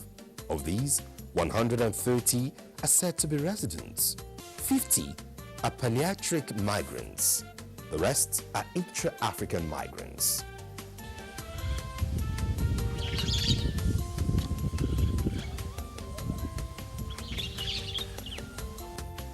Indeed, Yankari Game Reserve is recognized as having one of the largest population of elephants in West Africa, estimated at more than 300 in 2005. What makes Yankari unique is that there are certain species of animals, and even the warm spring, they are not found easily anywhere in any part of the world. Like the elephant species that are here, you can hardly find them anywhere in the world right now. The species that are existing there, the elephant. This was confirmed by the visitors from Kenya, from South Africa, from other places that have similar animals, confirming that these are rare animals that need to be clearly classified as endangered. So you have to, by all means, try to preserve them and protect them. There are some 52 species of mammals, non-species of mammals in the reserve. Then we divided them into 28 families. We have carnivorous family, we have reptiles, amphibian, semi-aquatic mammals, aquatic mammals, and many more. Then there are 350 bird species. 150 are resident. Then 50 are migrated, but they used to come from abroad and spend there some months, then they part. Then the remaining 150 are locally moved within the country. Maybe during rainy season, they used to make their destination out there, while during dry season, they will be part to another, but within the Nigerian, within the country. So we have 26 fish species in this reserve.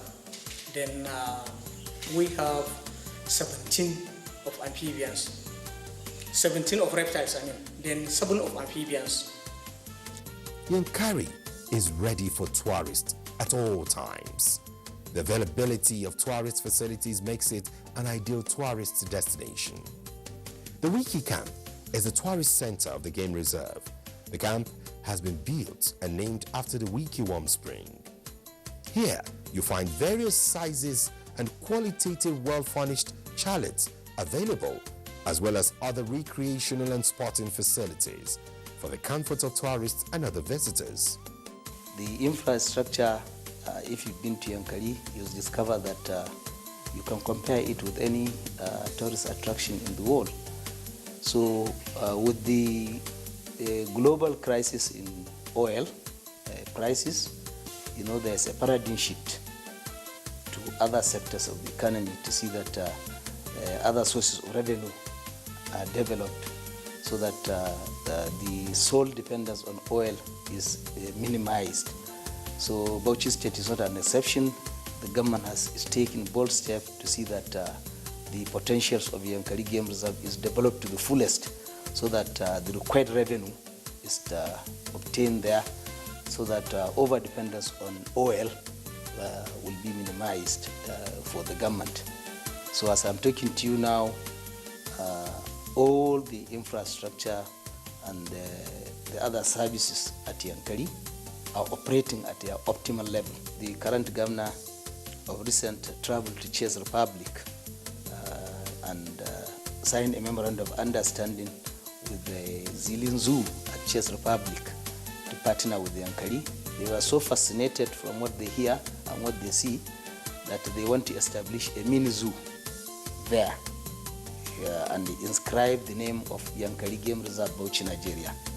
And they even requested that we should give them some of the animals that are there that can be transported there, so that they will be solely Yankari animals and other species of plants. And currently, this is going on by the government.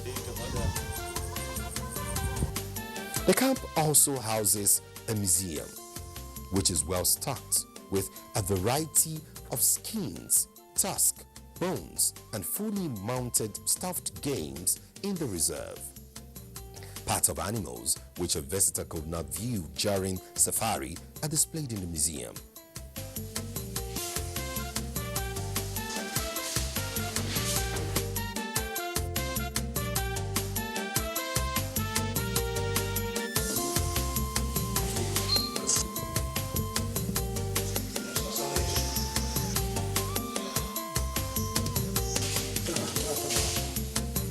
Complete elephant carcass, the head, the lower jaw, the upper jaw, femur, the leg, and the ribs, you see. And this is the food for the elephant for the young, here is for the mature or for the bull. Then this is elephant skin, the skin of elephants, you see, elephant skin. So this is among the migrated part, white stock. And this is secondary part, so among the resident one. Yeah. This bird, where it lived in the bush, they used to stay on open place. It feed on snake and insects. Before it take a flight, it will run before landing. Then after landing, it will maintain the running as aeroplane. Yeah. Chatting goshawk, Senegal parrot, Loughton dog, we have Namagua dog, lizard buzzard, bonol, bush baby, bush rig, purple glow stallion, Abyssinia roller, black crown, Then we have Rufus Crown Roller. Yankari is like a place where you could come and have fun and see what you could not see out there. And it's a lot of experience in Yankari. There are so many things to learn and so many historic things here. There are so many things actually.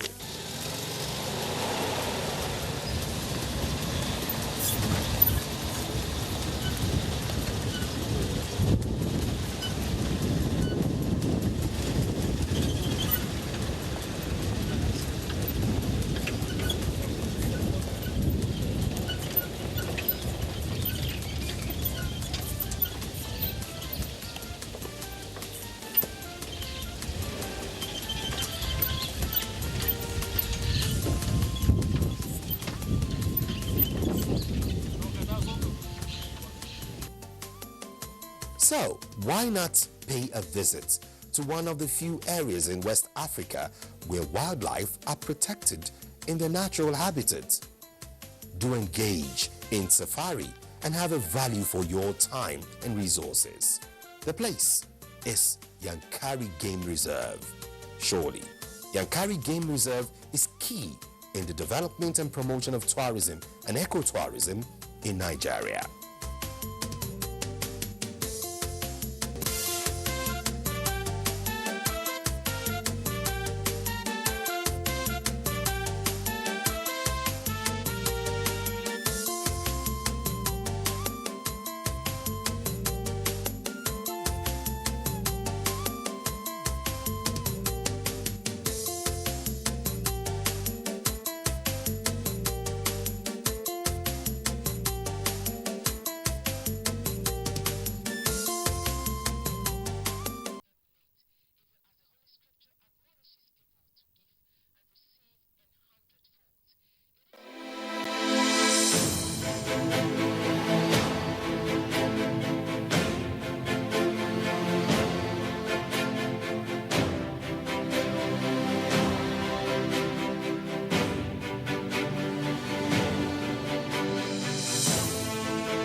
Welcome to Abuja, the place that unites Nigeria.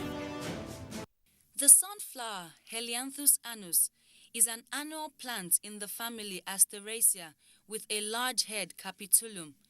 The stem of the flower can grow up to 3 meters tall with a flower head that can be 30 centimeters wide. The flower head is actually an inflorescence made of hundreds or thousands of tiny flowers called florets. The central florets look like the center of a normal flower and the outer florets look like yellow petals. Altogether, they make up a false flower or pseudanthium. The benefit to the plant is that it is easily seen by the insects and birds, which pollinate it, and it produces thousands of seeds. The sunflower is the state flower of Kansas. That is why Kansas is sometimes called Sunflower State.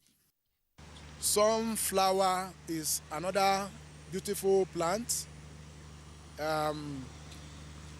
Its flowers are usually very big, and like it's called sunflower. It does well during a dry season. It can also do well even rainy season. So it's not a seasonal plant, but where it blossoms fine is during a dry season. To grow well, sunflowers need full sun. They grow best in fertile, wet, well-drained soil with a lot of mulch. The outer petal-bearing florets are the sterile florets and can be yellow, red, orange, or other colors. The florets inside the circular head are called disc florets, which mature into seeds. The flower petals within the sunflower's cluster are always in a spiral pattern. Generally, each floret is oriented towards the next by approximately the golden angle, which is 137.5 degrees, producing a pattern of interconnecting spirals, where the number of left spirals and the number of right spirals are successive Fibonacci numbers. Typically, there are 34 spirals in one direction and 55 in the other.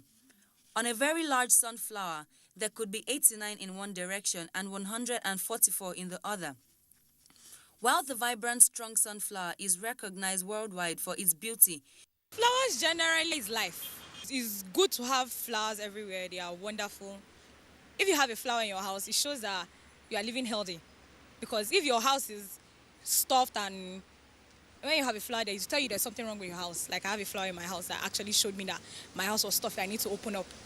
So flowers are very good. It is also an important source of food. Sunflower oil is a valued and healthy vegetable oil, and sunflower seeds are enjoyed as a healthy, tasty snack and nutritious ingredient to many foods.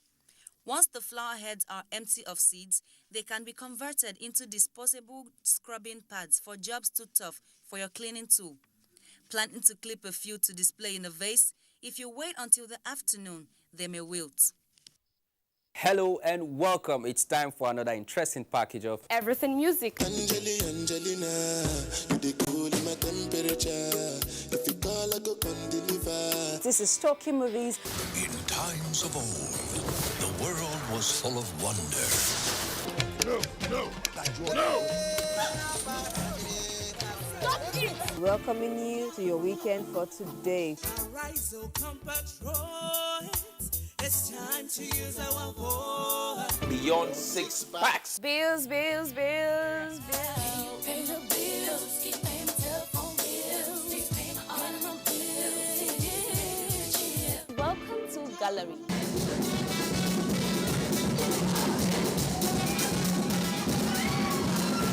Me and my paddies. London for what? London for medicine. Medicine for what? Medicine for coffee. Are you sickness? To our illness. Welcome to Gist Zone. All right, my name is the Eselucien Wego One. Ona nyokoko nyonyo.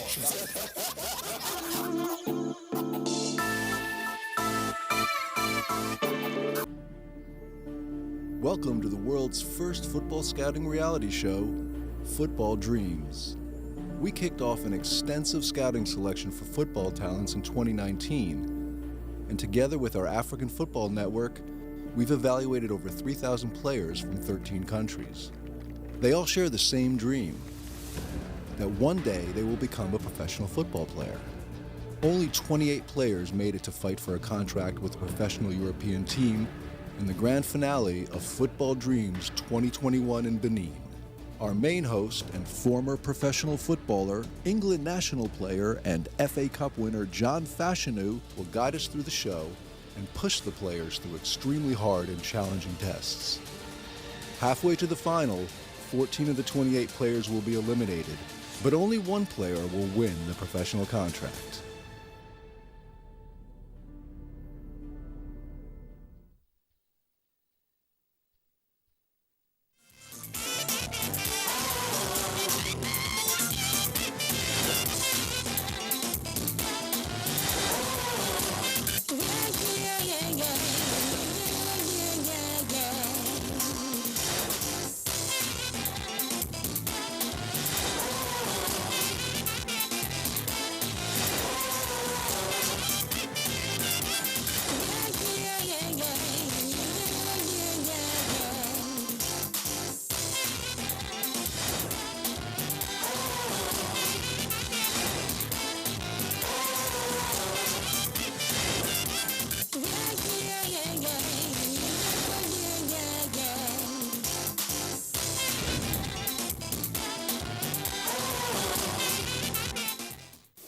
Every year, there is an influx of people that come into the Federal Capital Territory, and that means growth for the Center of Unity.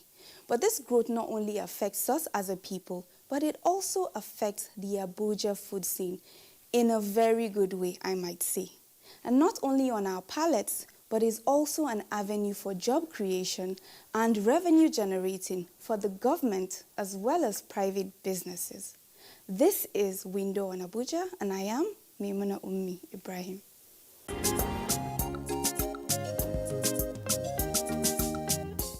And to start us off on Window on Abuja today, we're going to have a short feature to lay the background of today's episode.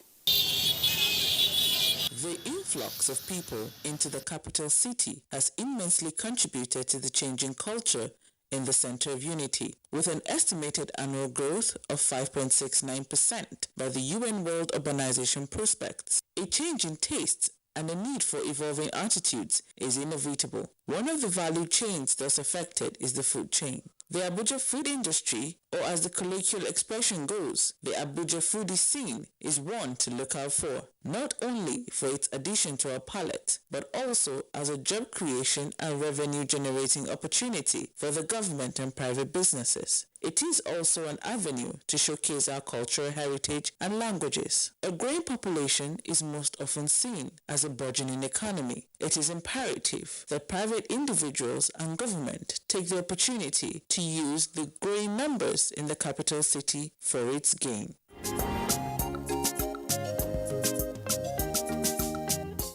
And now we're going to talk about something old, but something that is growing very quickly here in the FCT, and I am talking about coffee. All across Abuja, there are cafes popping up, and it means that people are appreciating coffee and what goes into it. So we took to the streets of the FCT to find out what you think about coffee. And of course, right after that, we have something special for you, a barista competition that happened here in Nigeria, and our conversation with a coffee enthusiast.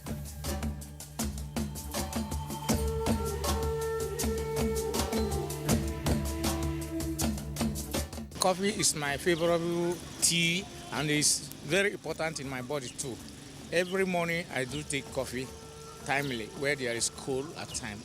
Yes, I take coffee. I like coffee. Yes, I do.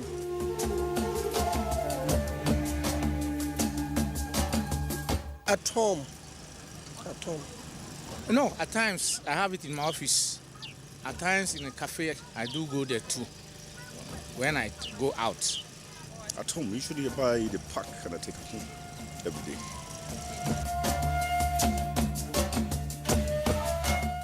Nescafe. I'd love to say cappuccino, but I can't afford it. Let me just say Nescafe. My favorite is the coffee because when I take it, it makes me feel hajas, and at the same time, I feel normal. I sweat. That is the favorite I have with coffee. I think I love the 3-in-1, and then I love cappuccino. Cappuccino is my favorite, actually.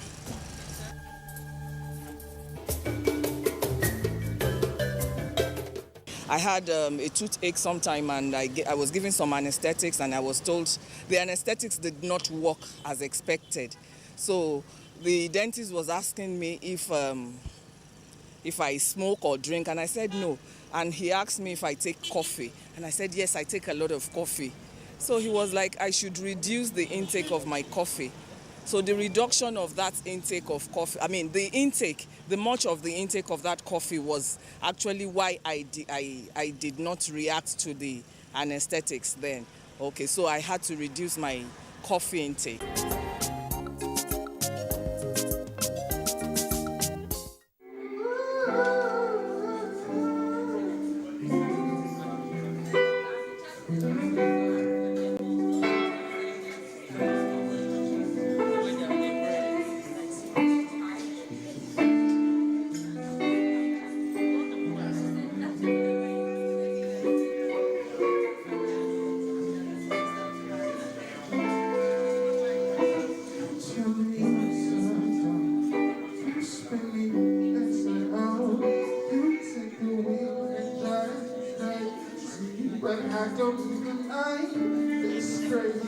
Are you a coffee or a tea lover? Whichever it is, the coffee business and the tea business here in Nigeria is growing every single day, and more people appreciate coffee.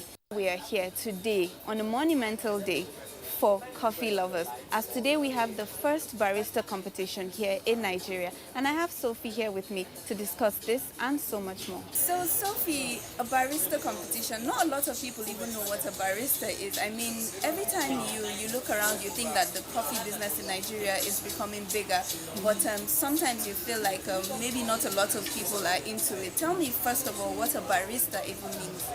A barista is the person who actually makes the coffee, extracts it from grinding to extracting and serving you that perfect cup of coffee. So it's a little bit like science, so you have to have everything equally in balance.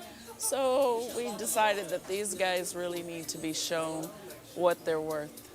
I'm glad that you did, because you know a lot of Nigerians think, well, I'm drinking coffee, all I need to do is get the one from the supermarket and I make it in a cup and that's perfect. But baristas are artists. To me, I think what they do is fantastic. So tell me a bit about the first barista competition. Why did you come up with that? Well, you know, a lot of good things have come out of COVID. So we were sitting here, and actually, I believe that I'm only as good as my staff, and I wanted something for them to do. So I put them through some online courses for barista. They really became more intrigued in it, and they said to me, "Ma, we see this more as a career and not just a job." So I decided, you know what, let's showcase this. I actually agree. Well, you know, I'd like to, maybe after we finish, I'd like to know if someone like me can come in and learn how to be a barista, of course. Sure. So you said the world of coffee in Abuja, talking about it as a business now. How do you think it has grown from, I don't know how long you've been in this business, and do you think that there is hope that it might get better? Yes, I do actually believe that the coffee culture is growing phenomenally here. We're trying to educate you one cup at a time. You know, it actually starts from the farmer and how it gets roasted by the time it gets to the coffee shop, which is grinded and brewed, and then where you get to taste the actual coffee. It's interesting to see that people are really trying to explore more. You know, one of the things that kind of sets us apart from a lot of people is that we do a lot of direct trade with farmers, and we have about 53 different types of coffees here in our coffee shop. So when you come here, you're not just drinking coffee, you're actually getting a coffee experience. So the baristas actually know how to tell you what tasting notes are. It's very similar to drinking wine. So